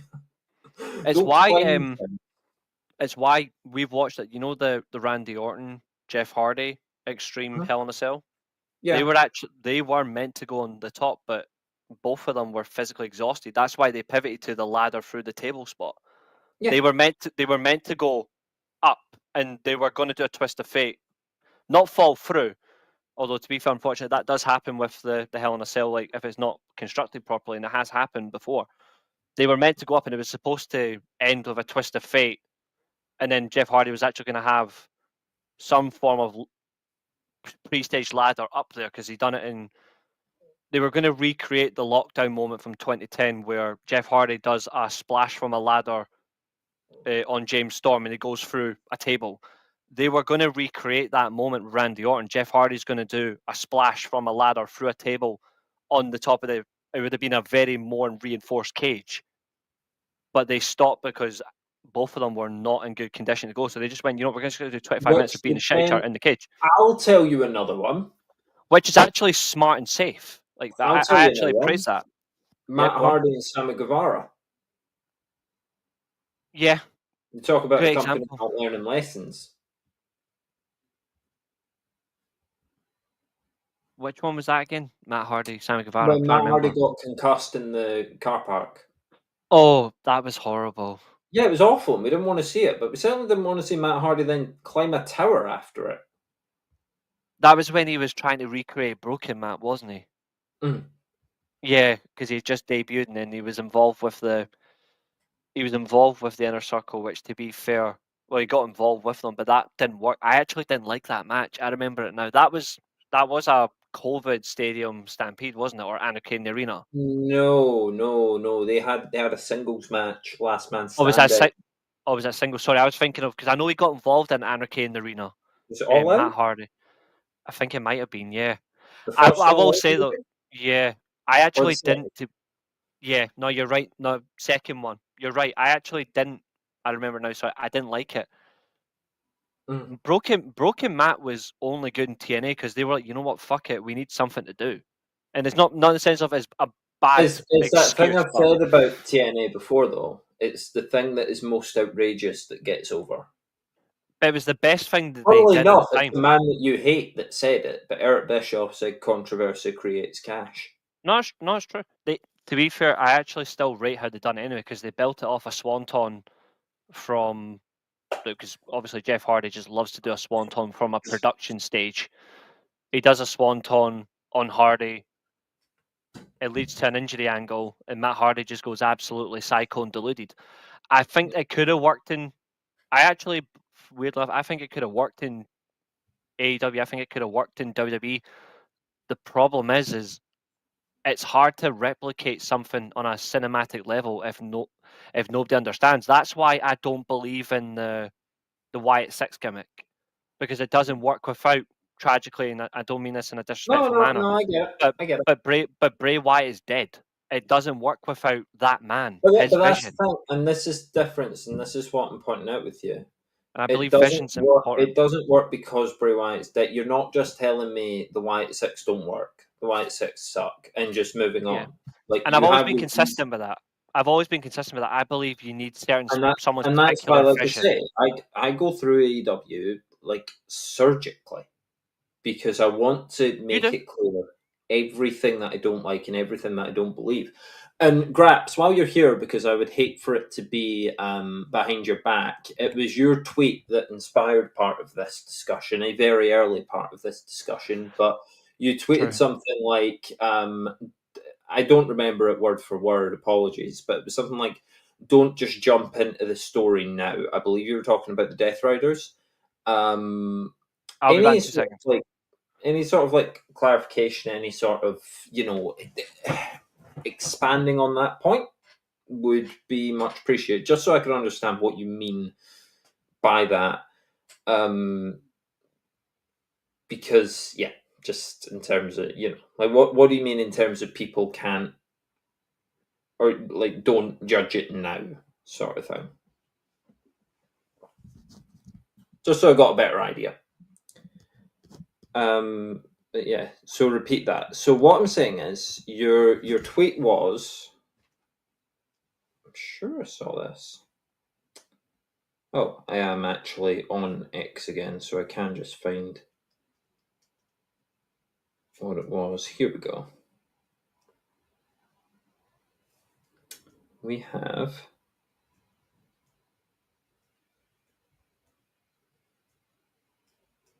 Where is this? So it was basically when you were talking about the Death Riders.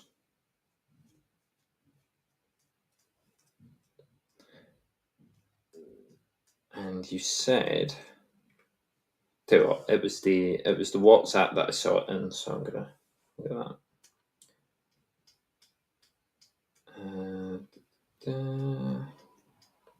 Do forgive me, people. I want to make sure that I'm Oh, I was following gonna say that. I forgot to say I haven't showed this because I got this yesterday. You'll appreciate this. It's not my favorite, but I know you'll like it.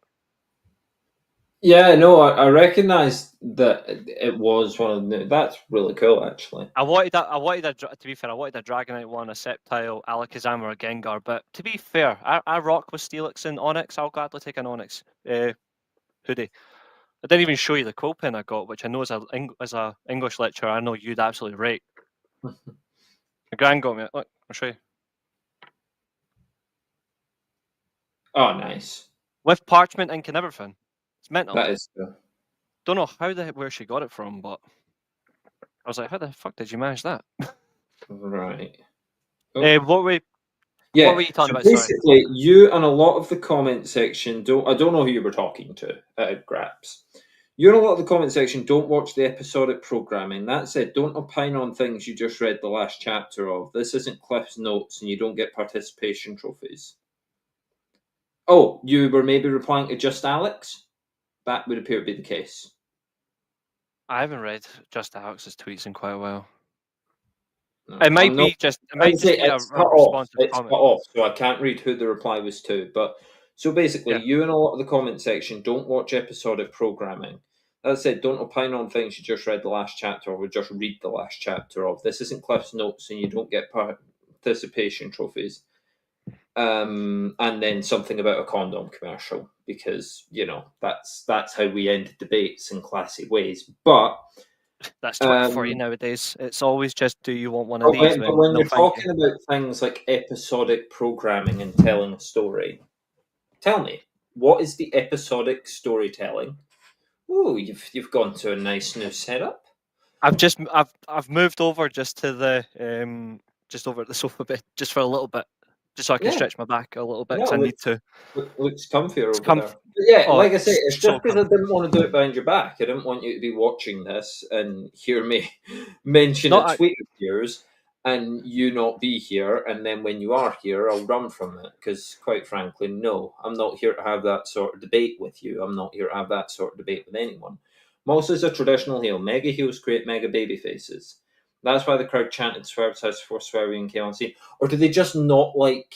Do they? Is it just anyone?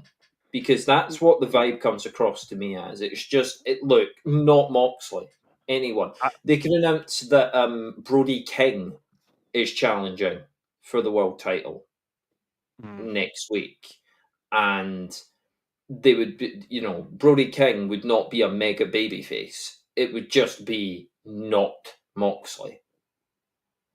Because Cope isn't a mega babyface. no. It was just not Moxley. I think the only babyface they have on that you can say are mega is Swerve, Hangman, and Osprey. Because I think Probably Kenny Omega at the moment. Omega, yeah, I think Omega's an interesting question because No, but I I think think right now for the reactions he's getting, he's definitely. Like, yeah, I would actually say that he's probably a bigger babyface than Hangman. I think that's fair to say as well. I think they want it to be Hangman though. I think they want to get back to Hangman being champ, which I understand. I think Omega ends the year as a heel world champion though. I think he ends the year as a heel world champion, and then I think it will lead to maybe Osprey or maybe Darby going after him. I don't know. I still think that's going to be the end of the year, but that's still 8 months away. I might end up being wrong on that, but I think that's what they want to be. Yeah. Tony spent 6 weeks telling stories. So, what are the stories? And the Death Rider hate is forced. Again, Not everyone likes the forced Death hate Riders, is but such a weird thing to target because what does anyone get out of just hating something for the sake of hating it without judging it on its merits? It's as lifeless as liking something without judging it on its merits. It's as yeah, pointless a contribution to the world as going over to a painting and saying, "This is good," and then leaving again. I yeah. mean, sure, Like the if person who painted it's probably like, thanks for liking it, I guess. But I'm but sure they would like it why do you more. like it? I'm sure they Yeah, would value it more even if you didn't like it. But you went, I don't like it. I think the colour of the sky is a little bit off, and I'm not quite sure you got the scale of the farm animals right. Let's say it's a painting of a farm scene. I don't think you got the coloration on the sky quite like. I don't think the shadows are quite exact to the positioning of the sun that you've put there. I don't debate the dedicated. Well, again, dedicated hate. to be fair, she debates with me about my hate for Roman Reigns, but at least she gets But a response out of me. again, maybe what Graps is saying is when debates happen, you don't like go out on, and that's good. Like, you shouldn't lead off a tirade of hate. But what I Yeah. am saying is whether you're good or you're bad, whether anything's good or bad, whether you like or Yeah. dislike something. That's my question, Maria. What merit makes the Death Riders storyline good? How is it not forced hate? Because it's not forced hate to say that the storytelling's been nonsensical. Personally, I don't think it's forced hate for me to say that I don't like seeing any wrestler be force-fed bleach. I don't like seeing any wrestler go through glass. There's been a Mhm. lot of bleaching glass in these angles. I don't like seeing nails. There were nails involved. These are things that I don't like, and therefore consistent to my outlook on wrestling. I'm not a fan of the things that keep popping up in this storyline, but I'm also not a fan of the very vague and misguided story that they are telling, and the way that Mhm. this story is all trying to come together, Yeah. but the Death Riders sort of feel like they're sapping all the other interesting stories you could have. Swerve and Hangman's potentially a really interesting story. Okay, it went absolutely too far in my book, but at least I understand the reactions those two have. Other than Yeah. maybe Swerve saying "I know" to deserving having his house burnt down. I don't not I like not to. sure I completely agree with that, but again, I get what he was going I for. like that he agreed with it in a way, because I think that when I reacted to that as well, when I reacted to that moment, I When the like title, no, sorry, take on. I like the fact that it completely threw me off for a loop, because I did not expect Swerve to actually at that moment take accountability, Hmm, because that's what fair. he's done. And I don't think when you look at it, how much those two were booked to physically hit. That's why I think those two are going to end up very soon teaming with Like each I other, said not as a earlier, long-term tag team. when the title comes out of that briefcase, the pop will be generational. People Okay, will be relieved. It's not we, it's not that Moxley's a great heel. It will be the chance that the show, can't we just not like stuff without calling it hate? Exactly. Because hate becomes this thing where it, let me I just try that. then please let me say Hmm. one thing before you do my own Yeah, yeah, defense. yeah, go. Then I have said this consistently about the whole Jey Uso thing, that I just don't like it. And I Yeah. am consistently said by people, you just hate it. I generally don't like it. And I'm constantly, you just hate it.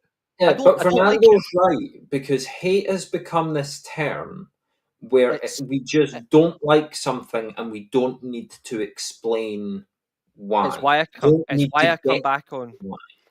it's why I come back on people when when they constantly use terms like aura or cinema, and But they're like, they're not but using it that's also, correctly. it's also why they're called hate comments.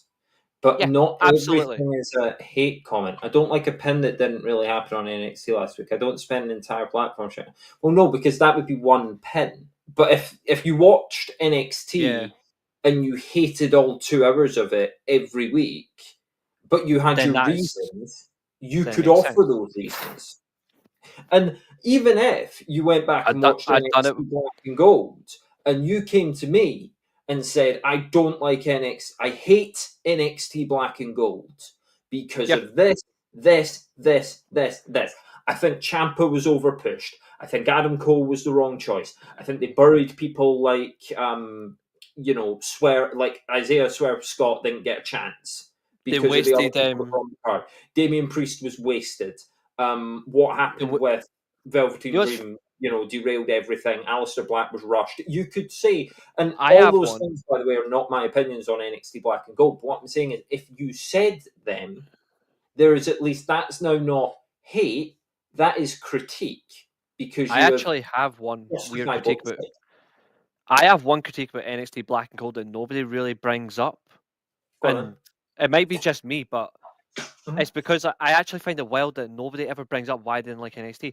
I never liked that they fumbled on Tyler Breeze after he had that excellent match with Jushin Thunder Liger. I was like, That's you've actually built something. Why have that's you not pushed it? valid. I think Tyler Breeze maybe had a bit of the, so it could be a bit of the Dolph Ziggler. He was such a good worker It that it might be was that, like, yeah. you've got a bump Actually, more.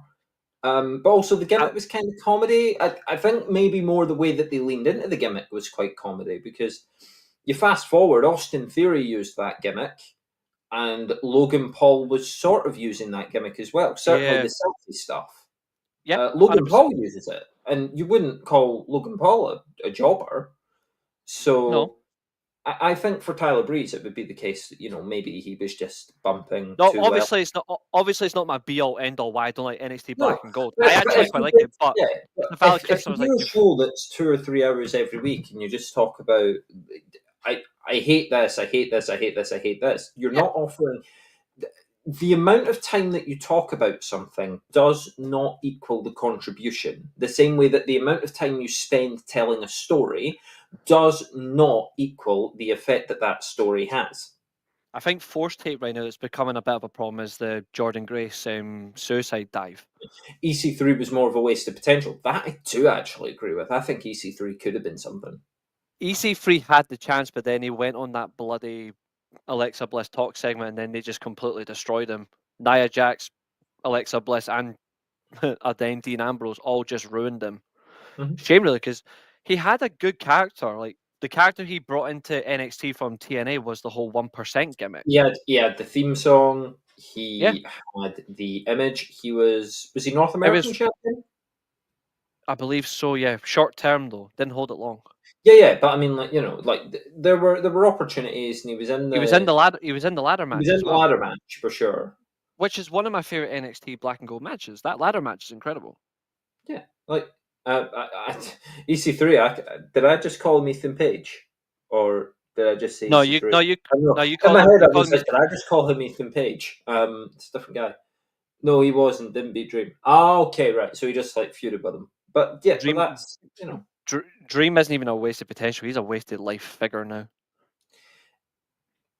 Yeah, no, I mean, yes, no. Obviously, what's happened, you can't debate it, but there was potential there, and it is sad to see. He's the Michael Elgin of NXT for had so potential. So that's what you said, Graps. No, you don't spend an entire platform. You don't build your platform on shitting on NXT because of one pinfall, because that would be an irrational. And it comes across as disingenuous. Exactly. I don't think we try to do. When you just say something's bad because it's bad. And that's the point that I've arrived here to make. If you just say it's bad because it's bad, no one's. And again, you're talking about no one's mind's ever been changed in a debate. No one's mind's ever been changed on Twitter. That's true too. Which is also what I said at the start, but I like the fact that we've still gone about it in a good way. And I get it. Yeah. You're not automatically signed up to have the debate, but I value the views. I will because he's a piece of shit, and so is Marty Scurll. I value the views of people on both sides of the divide if they can back them up with worthwhile evidence. Is why I gave up on Wrestle Talk, because it wasn't worthwhile evidence. They would are they still going? I think they are. I don't know. I haven't watched in a long time. I don't. I just avoid. But it's why I gave up on people at Wrestle Talk, because they don't. It's not critique. It's just blind praise or blind hate, and it wasn't critique. It wasn't balanced, and I don't mean balanced as in you've got to be 50-50. I'm not 50-50 on AEW. You're lucky if I'm 595 on AEW. But if you're going to at least say so, for example, I've said consistently, I don't like the whole Charlotte Flair Tiffany Stratton situation, not because it's just bad in terms of booking, but Tiffany Stratton for me has not been booked at all well as a champion. Her promos have not been consistent, and Charlotte Flair will come back after she's had an injury that she's contributed to. She comes back, forces herself into the situation, and she makes it uncomfortable. Charlotte Flair is the most uncomfortable woman to watch in pro wrestling because she makes it physically uncomfortable, because she makes it all about herself when she doesn't actually do any benefit for the talent she's working with. Tiffany Stratton has not, to a degree, I don't think she'll ever live up to that potential of a top champion, but she's at least trying.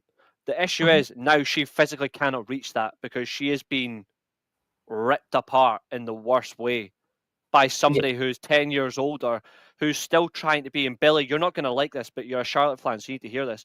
Charlotte Flair is deliberately trying to stay relevant in an era that's passed her by. Charlotte Flair is now. Charlotte Flair hasn't improved. She's stuck. They're still around. I watch them all the time. I enjoy looking the little masked guy. Is that Tempest? I don't know. I don't know who No, they I are. watch. I should clarify. I watch Survival Series, the like quiz thing. But I think is that on Wrestle Talk or is it on No I Rules? don't. I don't watch Wrestle Talk. I don't watch What Culture, and I don't watch Cultaholic. I watch Cultaholic. I think they're the fairest. I think especially because if you watch their Dynasty review, they set it out from the start. I mean, Ross says it's like they baked us a big, beautiful wrestling cake and they took a shit on the top of it, which was the main event. Which again, and then they spend that next hour going through what they liked and what they didn't like. They get to the main event. It sort of crescendos to how much they hated the main event and what they could have done. Ultimately, they end on it was a good show with a horrible main event. But in that hour, they offered more than someone who's just saying that it was good or it was bad, either based on company or just saying it was good, it was bad, I liked it, I didn't like it. They offered up what they liked and didn't like. And I think that's realistically what we try to do all the time. Like, there's times where we're just going to say we think it's good because we just think it's good. But then when you actually see us go in depth, we really do go in depth. Like, I think it's good because I think it's good is something that I hope I've never said. I hope there's always been. Neither of us have said this on any of our shows because it doesn't make sense. Nothing is inherently good or inherently bad. We've had this debate before about subjectivity. You can like something and you can dislike something, but there are always reasons for it. Yeah, now, whether we agree with your reasoning or not, that's what an actual debate is. It's whether I agree with your reasoning or not. Yeah. Not whether I agree with your point of view or not, because ultimately you're on one side of a divide, I'm on the other, and we're probably never going to cross. But the best part about it as well, though, is we find common ground. Yeah.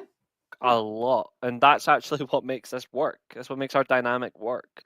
But here's the thing that I find interesting. The guys put a comment saying What Culture is biased towards AEW. I was glad they actually criticised them over the Moxley thing, but usually they're AEW kiss asses. Okay, relatable. But then I'm going to flip it in one question and I'm not picking on him. This is something he said in numerous chats, so I'm actually going to make it relatable. He watches Wrestle Soup or whatever they're called, Wrestling Soup, yeah. But then he will actually use them word for word as why he doesn't like something. Now that could be just it might agree, it might formulate an opinion, but is it not the thing though? And this is why I always come back to someone. If you've got an opinion, again, if you're going to watch podcasters, right? Obviously, you're well within your right to watch wherever you want. I don't believe in like the whole concept of just because I don't like Eric Bischoff because I think he's a piece of shit, don't watch him. I don't like him because he's also at times trying to stay relevant for his own thing.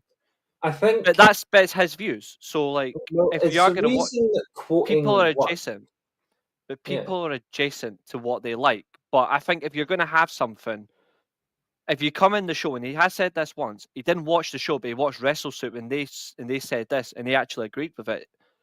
But if you haven't watched it, how does that make sense? Because sometimes people, and this is what Cornette gets so many fans for. It's like I think it's also relatable. I would never watch. This is what like you always see this comment like in the first 10 of a Jim Cornette video in the top 10. It will say, "I would never watch AEW. I would never miss you reviewing it," which is fair. And it's because it gets broken down in such a way, and I think Jim Cornette's unfair on some things. But is it not? I think he's also got like premeditated reasons to. Have you heard Jim Cornette talk about Johnny Gargano? He's very. I think malicious would be a fair word to use. He calls it. So he compares him to a gnome. He calls him like small, puny. I think he said fishy white once, which wasn't true. I don't think he's ever looked like that. He really does go all in on someone. Yeah. If he He sees talks somebody he about doesn't how like. he's like what he nicknames him Johnny Sameface. It's just like I watched NXT Black and Gold. I just don't agree with it. You know. Yeah. Wrestle Talk's pretty fair. Well, that's I, I don't know. I don't want to listen to them again because they certainly weren't for a while. I think lots of podcasters, if they're so associated to one, like I don't watch Busted Open unless Nick Nemeth's on, because I like listening to Nick Nemeth. He's actually very fair, but I will not watch if Bubba Ray's on. I won't, like, in that way, because he is so heavy biased to one side, and he tries to do it to the other side, and it just doesn't work for him. And Here's where I would I think throw that's bias. difficult. I think that's difficult to disassociate. Yeah, here's where I would. This is a very philosophical episode. I'm here, of course it is. we're chatting about things that we shouldn't be chatting about. He But is it's Maria. an I think interesting even he would admit he is. I think even to Maria's latest comment, he would admit that he is, and that's okay. not to sound arrogant, but it is an interesting conversation to have because what I think people confuse with bias is yes, I have a bias against AEW, but that bias was caused by something. The same way that, and I'll bring something up that will relate quite closely to you. I have a bias against Rangers Football Club. The Rangers, whatever you like. Okay? That's fair. It's because growing up, some Rangers fans were some of the worst people that I knew or that my family knew about. And it really, you were reading all this stuff about the violence and that, but it really got bad because of an experience I had on Twitter with some Rangers fans. I know some that are not pleasant, yeah. Poisoned the well for me forever. I can't now hear. Yeah. Obviously, we know each other, but if I met someone in the street, when I see people in the street with Rangers tops on, I like turn my head the other way because that bias was caused by something. The same way, although in a less extreme way, that my bias to AEW was caused by something. How many times am I going to allow them to burn my fingers before I stop opening the oven? That's where the bias comes from. I said it to you on whatever show it was. Was it last year or 2 years ago? I just said, I am done giving this company chances. I can't remember when it was. It was a long. Because I told you that I actually enjoyed Wrestle Dream. All out. Yeah, it was all out. It was the needle. Yeah, it was the needle all out. I was like, I'm done with this company. I'm done taking it seriously. Yeah, and that, to be fair, I did say at the time, like, again, like, if it's someone's opinion, if they're done with something, I absolutely completely understand that. And there's a manner of how you go about it. I was not born with a WWE t-shirt on. Exactly. WWE kept my trust. That's true. And to be fair, he's gone on record to say he has anger management problems, and you can hear stories about like how he's smashed up people's cars and stuff. And I do genuinely think he's a very interesting person. Listen to I know I've quoted him a few times, but listen to Dutch Mantel when he speaks about Jim Cornette. He literally said there was a show they were together in TNA booking, and Jim Cornette was one of the lead writers, and he literally had, I think, it might have been Smoky Man or it might have been TNA, but he brought up and he literally said he was there working with him, and he had the guy, he made a mistake. The young talent made a mistake, and Jim Cornette literally had him up against a wall, hands fully gripped on his shirt, and he's had him up against the wall saying, "Who the fuck you are making a mistake?" And I'm like, and he's like, he literally went up to him, and Dutch Mantel literally went to him twice. Obviously, he's his senior, and he literally went like, Jimmy, seriously, put him down. And he's like, no, he made a mistake. He needs to learn. He was like, yeah, he can learn by talking to him, not by forcing him against the wall and you're going to hurt him. Let him go. And he didn't let him go. So Dutch Mantel literally yanked Cornette by the back of his hair, and he fucking yanked him. And he's like, if I catch you doing that again, I'm going to lamp you one. Yeah. And I'm like, that. We get it. Jim Cornette's been in the business at that point for a number of years. But see, if it's a young talent making a mistake, you can't fucking physically do that. No, completely. Like there's things that people will do that's indefensible, but there's a lot exactly. Like there's but bias against one company or the other is Yeah. not something to then Yeah. it's like it's born out of something, and that's what Yeah. made like certain people really tricky for me to listen to, because I was like, your bias, yes, has been born out of something, but it's Hmm. too strong against my bias.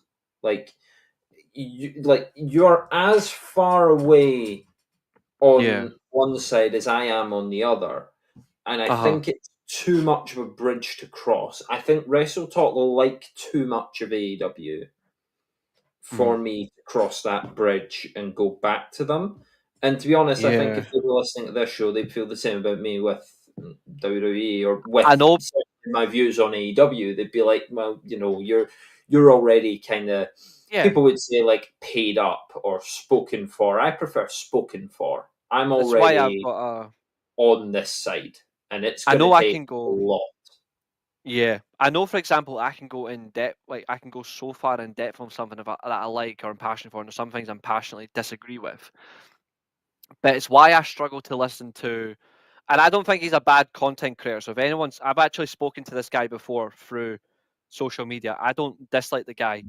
I just think the way he comes across to me is so different that it's hard for me to not like. I think likes a hard or dislike in a harsh way, but it's hard for me to really grow to that person. To just say I'm going to listen to regularly.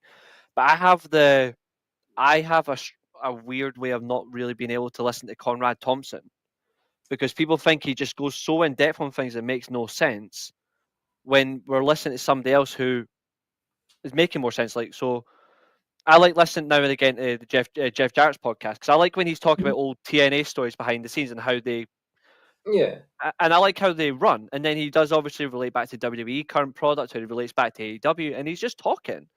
But then Conrad will go and he'll say something bizarre, and then he'll link it back to, oh, by the way, because I help people with their finances. I was like, I don't want to listen to you talking about the finances when I want to just hear you talking about. I just want to hear you talking about a wrestling show and the story that was booked. I don't want you yeah. to go, oh, save 20% with me. No, thank you. I don't want to do that shit. Now I'm not saying in any way that Conrad Thompson is he's a bad podcaster or whatever. He's made his money doing what he likes and he loves that. But I'm more there to listen to a Jarrett or a Foley or a Jim Ross, or even at a time Kurt Angle was associated before they did their own thing. But I don't like to listen to him talking 20 minutes on. But someone said this as a comment on the show, and then I'm going to bring about it for 50 minutes when I want to go. I just want to talk about how Jeff Jarrett buried this guy on TV. You know what I Yeah. mean? Like I want to get to that. I don't want to get to the boredom, and Well, I it might guess not be the other it might not be thing, his fault. You know what I mean? It might not be his fault. yeah, but it's the other thing that Thanks, Zodiac. You'll love this person, by the way, beside me, Zodiac. Honestly, we go back and forth in the best way, but well, thank yeah, you. the And other thing but that I that's appreciate that comment. Thank you, Zodiac. happening with this chat though, and the way that it's going, and obviously it stayed like related to wrestling, but just a quick little side comment. Another thing that makes makes shows trickier. And I understand that, and trust me, we Yeah, appreciate like every single commenter, yeah. So everyone who's watching. We what do you love want to you. bring up then? Yeah, We what do you don't. want to I, bring up? I don't want this to be a sort of like shut up. Like no, it's fine. It's What I not will possible. say, It's not if you possible. no, I mean for the commenters here, you're kind of you're stuck here. This is yours. But Don't leave me. you comment something. Uh-huh. Yeah, It's a lot easier to keep a show going if we keep the comments topical to what's being discussed. fair. No, What aboutism is becoming quite toxic, and yeah, it's always been a toxic thing to do, and it's really funny to bring it up now because we've literally been comparing the Moxley Death Rider stuff to the Bloodline. fair. But here's where this question's coming in, and it's I linking back haven't round. haven't listened to his in quite a while. Yeah, But it's yeah. linking back round. So Uh-huh. why? does it seem that everything in AEW within certain communities and for certain people here who, by the way, we're not falling out here. I mean, if you want to fall out with me, that's fine. But Carry on. why does everything get judged through the lens of what WWE are doing, rather than judging AEW on its own merits? Like, when I talk about something I don't like on AEW, or something that I like on AEW, it happened on AEW. I'm not thinking, oh, and it reminds me of this. I may think that, but I'm not thinking it reminds me of this in the WWE. Funnily enough, the MVP comment to MJF about, it felt so fresh, that minute and a half, because Yeah. MVP sounded like George Washington and Hamilton. Like, it was very sort of elder statesman line, where he was like, Yeah. they that's the thing, they know you, your reputation precedes you. I was like, that's a really good line. It was actually. It was Well, authentic as well. because WWE claim to be the industry standard, well, I get that, but you don't want AEW to be like WWE. I thought you would want AEW to be its own thing. So surely you want to judge AEW on its own merits. The same way that if you watch a movie is good or bad based off the movie that you're watching. A TV show is good or bad based on the TV show that you're watching. A TV show shouldn't be good or bad based off of something else that you watched. Yeah. So you're good or bad based off of what is there. That's why Just- AEW to me is bad. It's not because WWE are doing it better. It's because Yeah. if WWE didn't exist and AEW was the one to watch, I probably just wouldn't watch wrestling. Because I don't like AEW on the merits of what AEW is and what they have done and what they continue to do. AEW gets judged as AEW in my eyes. It does not get judged as WWE. I've even said before in the past, I've lowered the bar, if that's really what we need to do. But even in terms of lowering the bar,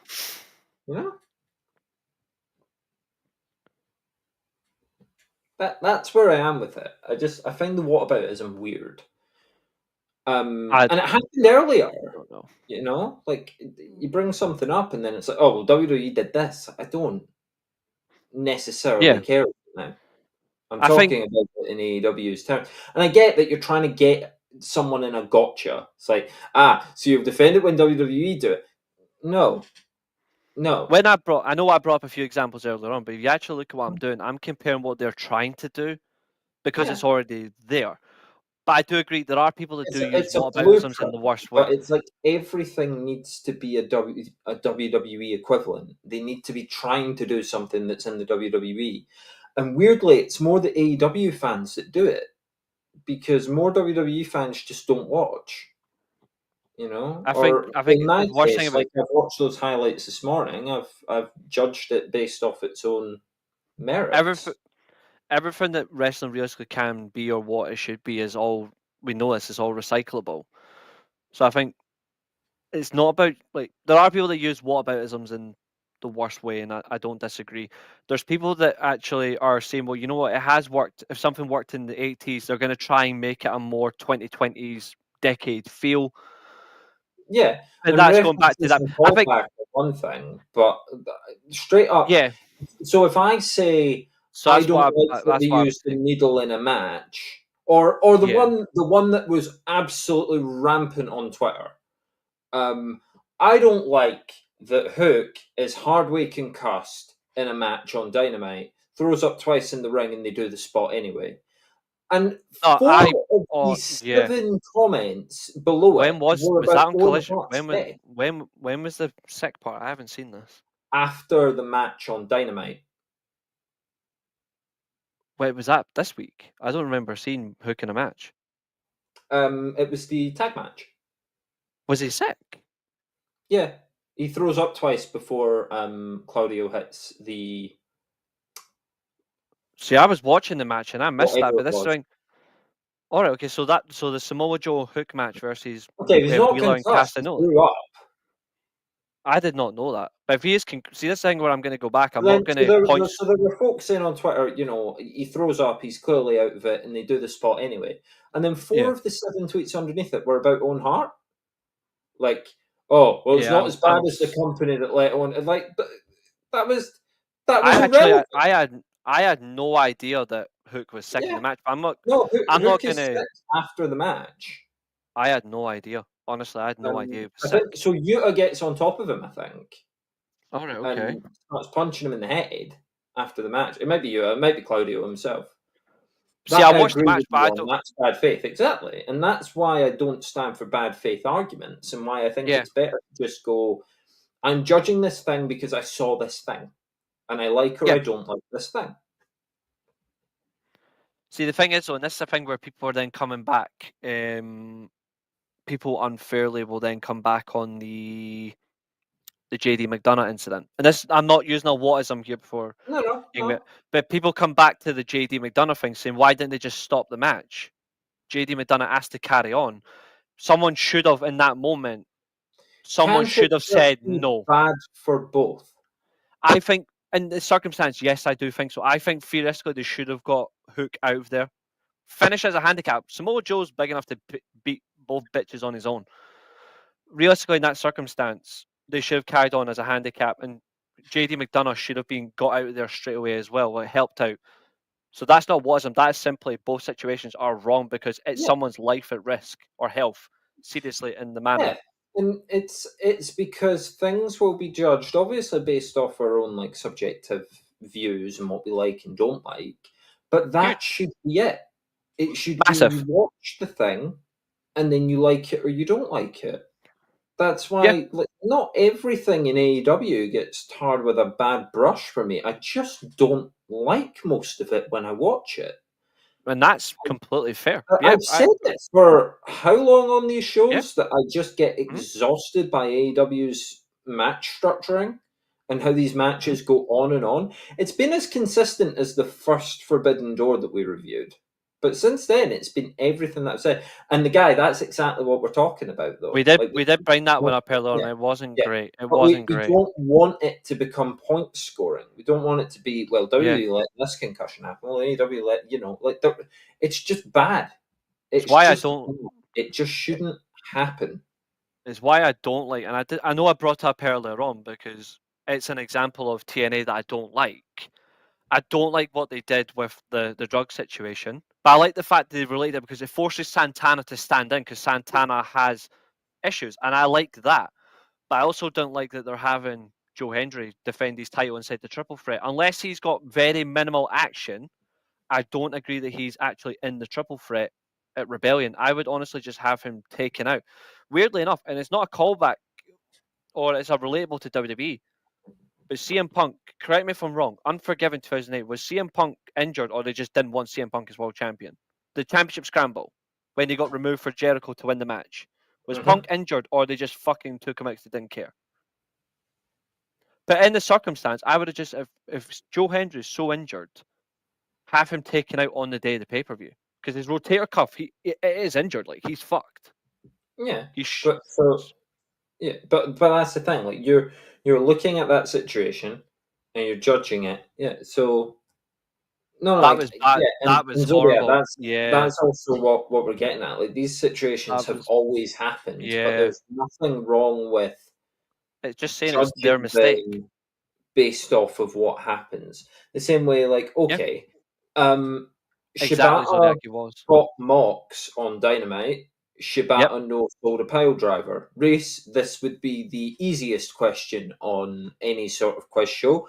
What do you think my reaction was to someone no selling a pile driver? Pissed off. Yes. To be honest, and this might shock you, I wasn't happy about it either. Because I actually thought that's a good way for Moxley to end the match differently. Especially, now people are going to say he got back up and continued. I would have ended the match there and then because it actually relates to something very traumatic in Shibata's life. Shibata got a very horrible head injury against Okada 9 years ago. What didn't help was Tony Schiavone on commentary. Thank you, Catherine. It's It, It's it true. was It's it not. was an But effort. to be fair, Zygarde would actually make a very good Kiss member. Yeah, and you know something, like all the He, shorts go up on my he did. YouTube, people. So if you want to He see did. looks that you've missed, He did do a Princess Hogan. Hazel on YouTube. Funnily enough, he did do a Hogan because Hogan actually did do a no-sell of a tombstone in '91. He got back up and took another one on the chair when he famously said, "Oh, Taker's hurt my neck." He tried to kill me, which he didn't. So, But but that's like, wild. yeah, and what made it worse was what Shivani said, because Shivani was like, "Have you ever seen a man?" I don't think I've ever seen a man take a pile driver and get up right away. And literally in my head, I was like, in this company, I've seen it a lot, and it's why I do not like you.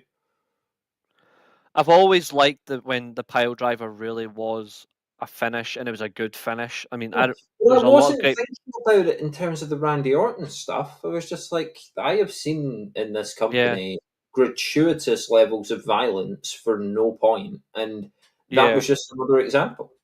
You know, I actually thought the match at that point was okay. I did say I did say on my Dynamite review I it don't think was the a match was Shibata great. match. Yeah, I did say, He and if you took some strikes to the head and no soap yeah, them, but the pile I did driver say was yeah. Like I said for my Dynamite review that I thought what would happen after the match, bar the Kenny Omega promo because they really did him dirty. Everything after the match actually was more relatable because they had the whole thing of the Elite, Death Rider, Swerve, Omega, Okada all involved. And I was like, 35 minutes of continuity. Thank you. I said that. And yet Pac, unfortunately, when he took the I really don't like the buckle bomb from anybody. I don't like the buckle no. bomb. It's so risky. It gives me horrible flashbacks. I don't like the buckle bomb. I hate the fact the awkward land from Pac, who's had horrible injuries. He got his ankle injured there. That was horrible. But I don't like the fact that the match was going really well, and then he gets up from the pile driver. I was like, first of all, you've just done Moxley dirty. It's here as well. Mhm. I was like, you should have just Yeah. ended it. I was like, but you made it worse. And I was Or like, if it has to be the choke finish, do pile it there driver. then. Oh, Yeah. No, I was surprised he didn't go for a straight yeah. and out. I would have done that. And I'd be like, that's perfect. But again, You, it's this vibe of like, get my shit in. yeah, I I think need to do my thing. It's like, you don't need to do your thing right now. Wait a week. You could do your thing in a week. this was an example where they really got it badly. No, Pac's injury is his ankle. He just lands awkwardly when he takes the buckle bomb. You can see his shoulder and his neck right side lands on the buckle. He's not injured in the brain or his neck or head injury. It's just his ankle because he twists his ankle going down. What If do you make of anything, this one? Penny needs a script or coaching.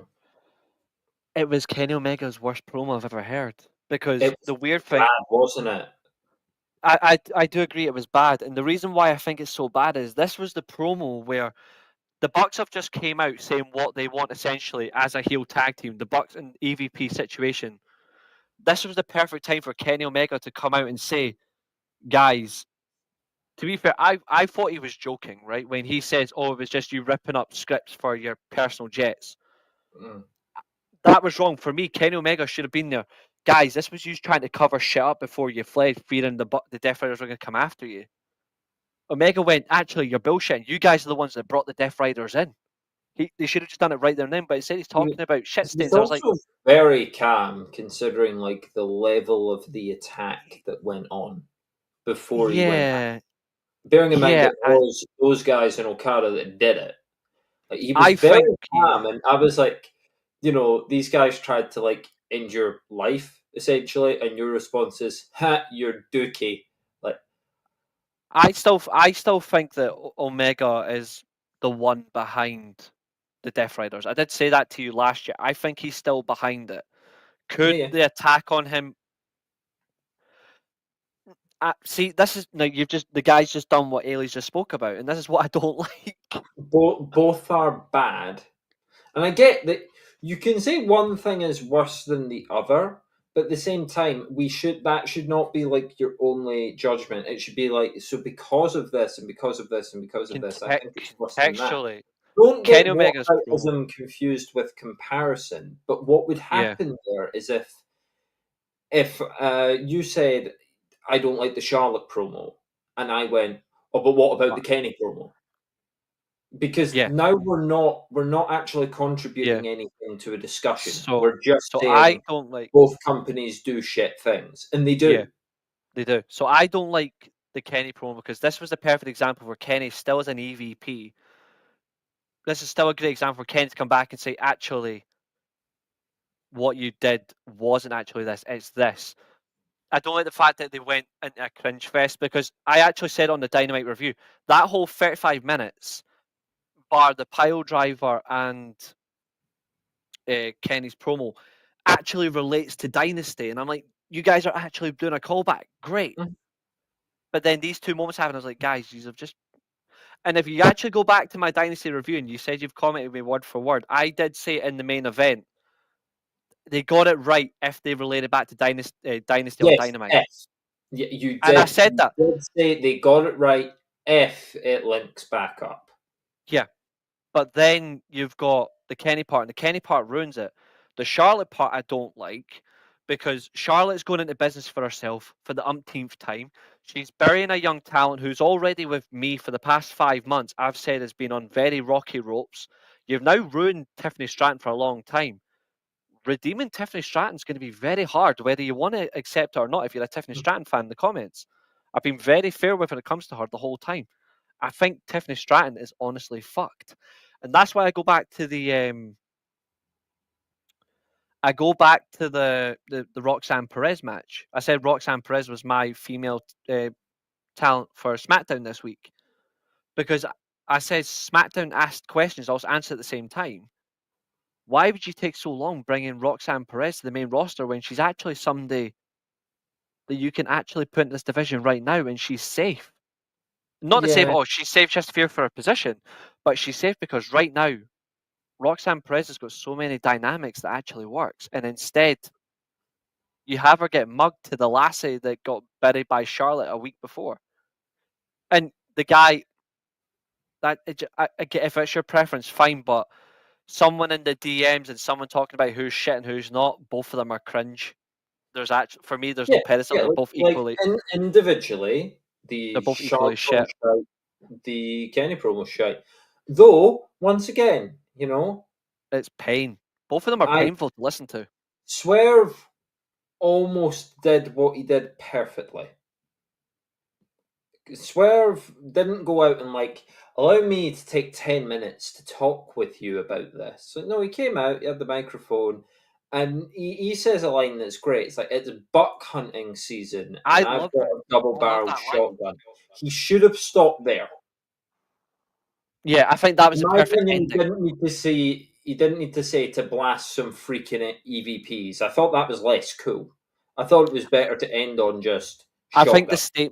I think the statements are. I actually think what he should have done. I don't know if you agree with me, Mhm. but after he said the line is buck hunting season, I think he should have smacked either the mat or the ropes with the chair in anger, just to Yeah, further escalate that the steel chair is actually his yeah. shotgun. But I really like the line, and I can see that. Like when this it's not whataboutism, it's callback. Remember when Christopher Daniels was the elite hunter?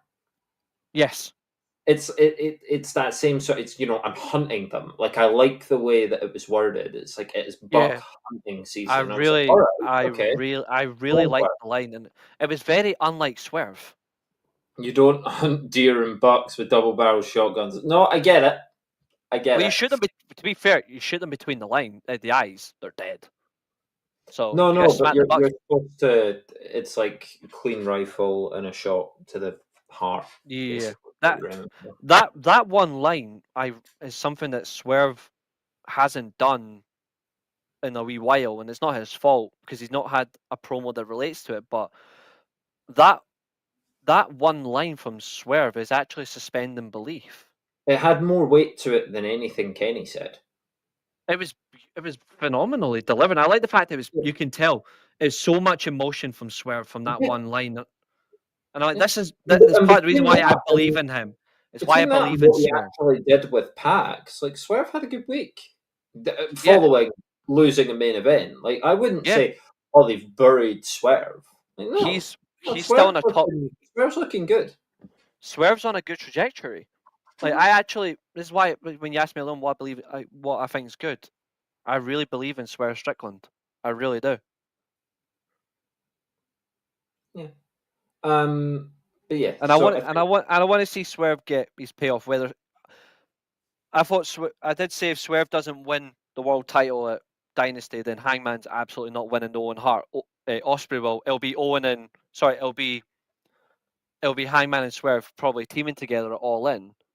But that doesn't mean they're over, because I think they're starting to realize, because Hangman does something as well that I really liked at Dynasty that really set the tone. Hangman has the acceptance from Swerve. He finally takes accountability. Mhm.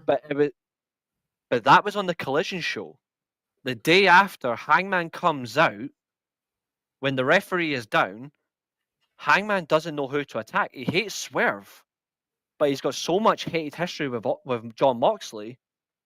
And I love the fact before Pat comes out onto the apron, you can see in Hangman's eyes, Hangman is conflicted. He doesn't know who to go for. I think he would have went for Moxley anyway. I did say that on the review. I think he would have went for Moxley. But I like the fact that he was stopped. So we never got the answer. Yeah.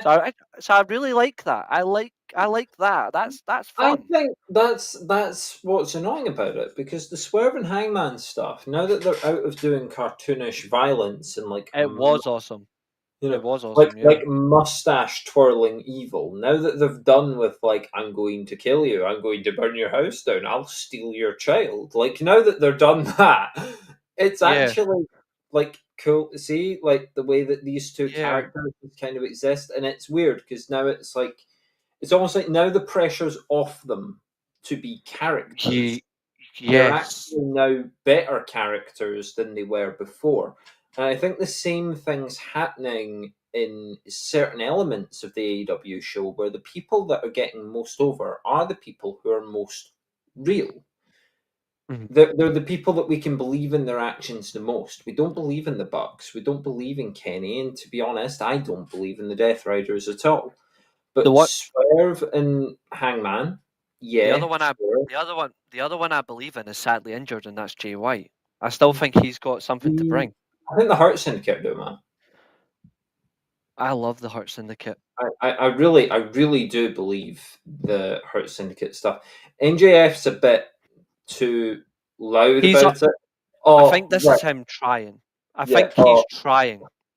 I need to go soon, but can I share? Obviously, he misspoke, and I still really like the segment. Mhm. But did you hear Lashley to MJF? I say this was a good segment, and I enjoyed it. Thank you, And Cal. I enjoy, I like the intrigue with the Hurt Syndicate and MJF. I think it's hopefully MVP can talk a little for MJF at times, and MJF doesn't have to, you know, keep yelling his ears off, like keep yelling his face off, and keep yelling our ears off to like be understood. Hopefully, it teaches MJF a little bit of nuance with a promo. Subtlety is really something that he has to work on. Yeah, because so don't point at me. And to be fair, I liked that delivery. Yeah. Did you hear what Lashley said in response? This really got me. I know what he said, but I can't remember it word for He word, so I'll looks let at you him and he continue. says, "Don't raise your, don't raise your Don't mouth." raise your voice. Yeah.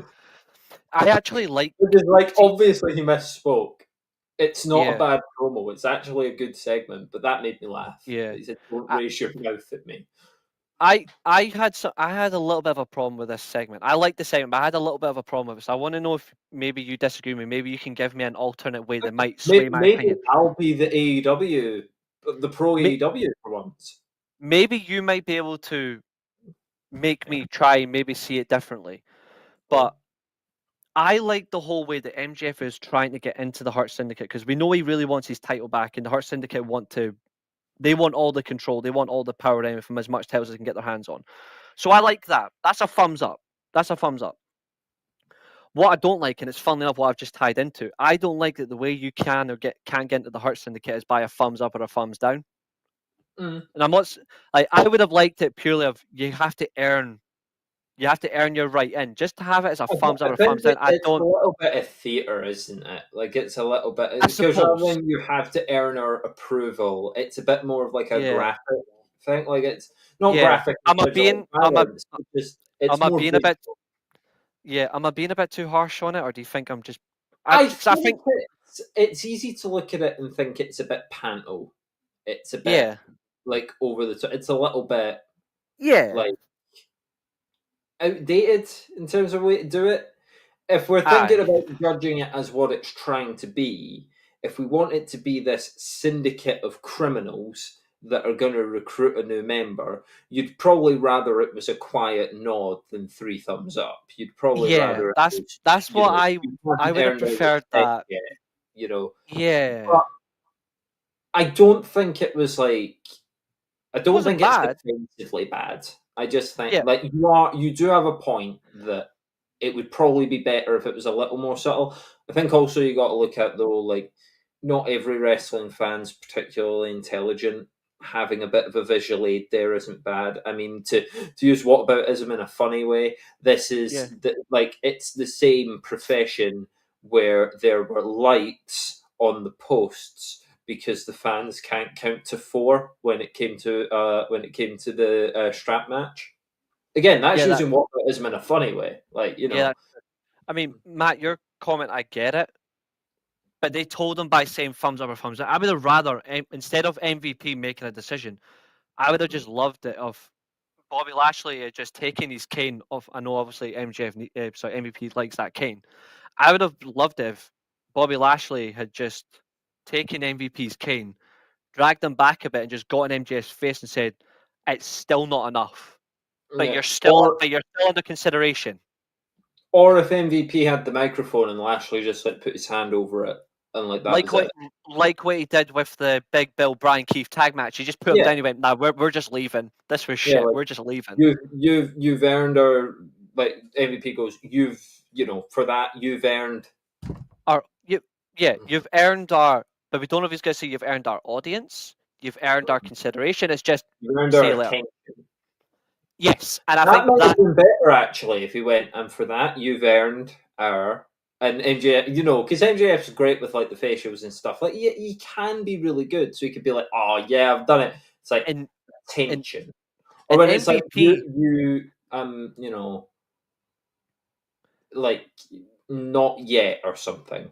yeah, in MVP across all companies right now, and I'm using everyone as a metric here, not just one company adjacent.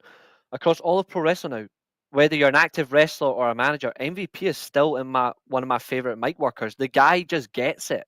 He's incredible on the mic, and I'm like, here's a thought. See if you're really weak on the mic, and it's not because you're really bad. You're just weak because it's not something you're good at. Go to MVP and just say, "Can I have 5 minutes of your time?" The guy's awesome on the mic. I know some people like him and some people don't, but Don Callis is the same. He's actually He really clearly good. doesn't like Brian Keith though. Oh, he That doesn't like promo Brian. brutal. He mugs him to the pinnacle. Try winning a match, bitch. Like, all right. Absolutely, it's cold, but I Kenny like needs to it. go MVP. I agree with that. Yeah, I honestly think he's that good on the mic. Really, just ask him for tips. Don't ask him for all the education. Ironically, I'm gonna go straight back to Chris Jericho on this one.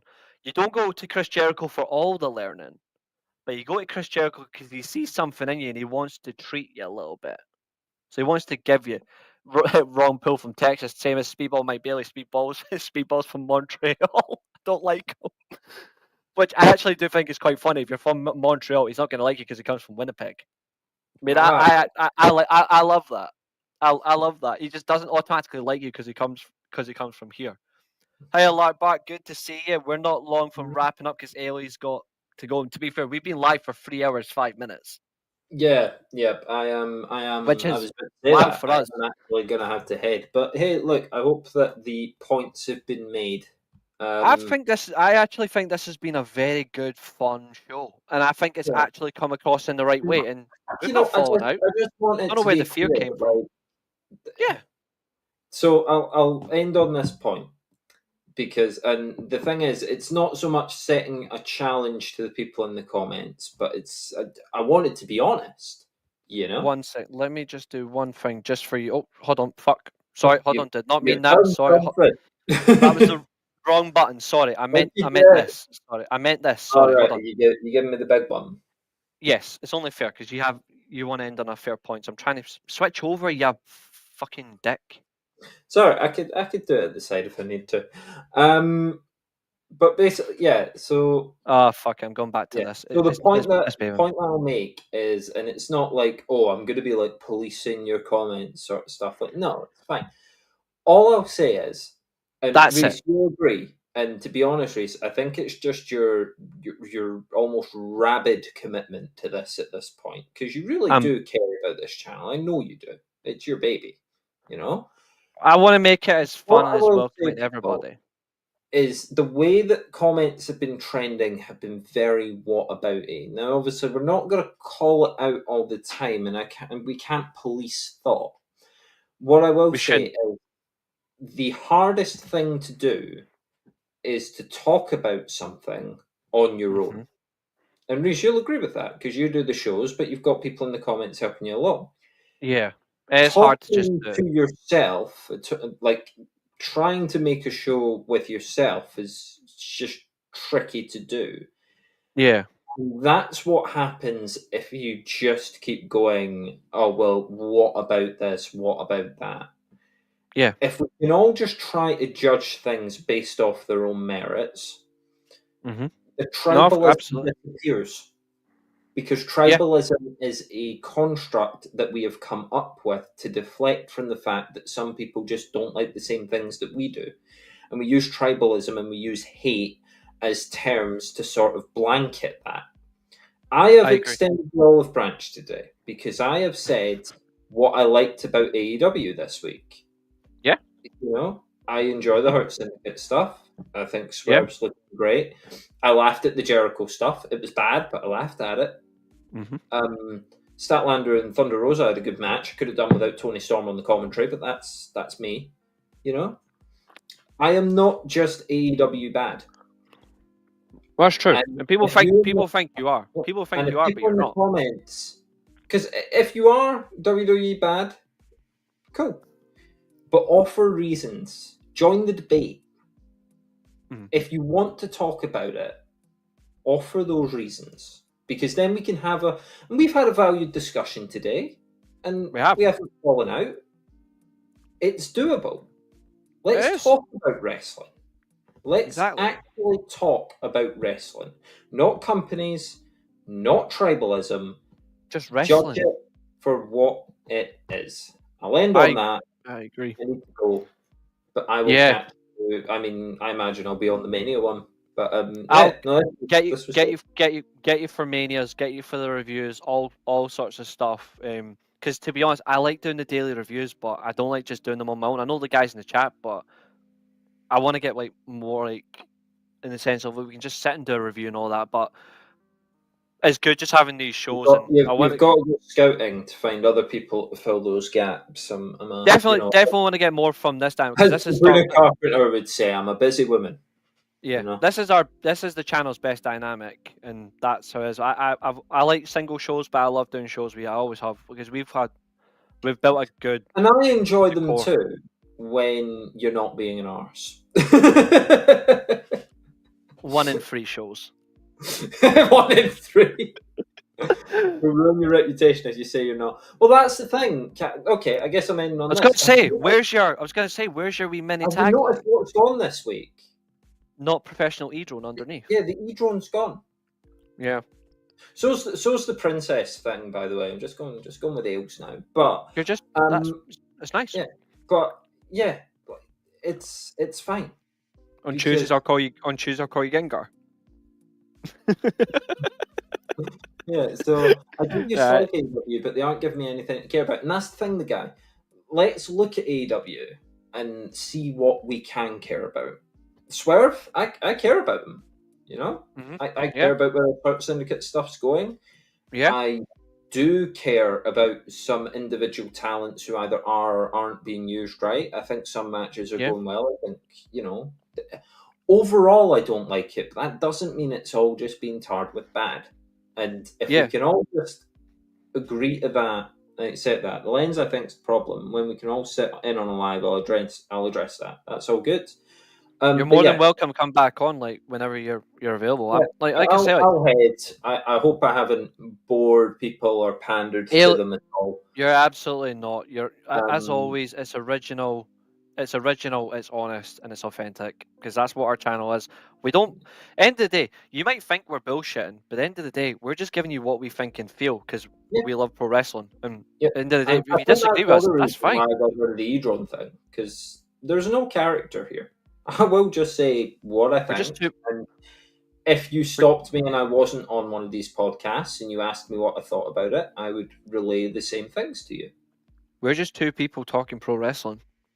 Exactly. So I'll let you. I mean, if you want to answer some questions, I'll let you take sales, even if I don't agree. And likewise, Catherine. Just as I say, Yeah. if there's enough there to chew on, whether I agree with it or not, it sparks an interesting debate. If you just say Massive. something boring or dull or bad, it's like, well, I can't really do It's anything. why.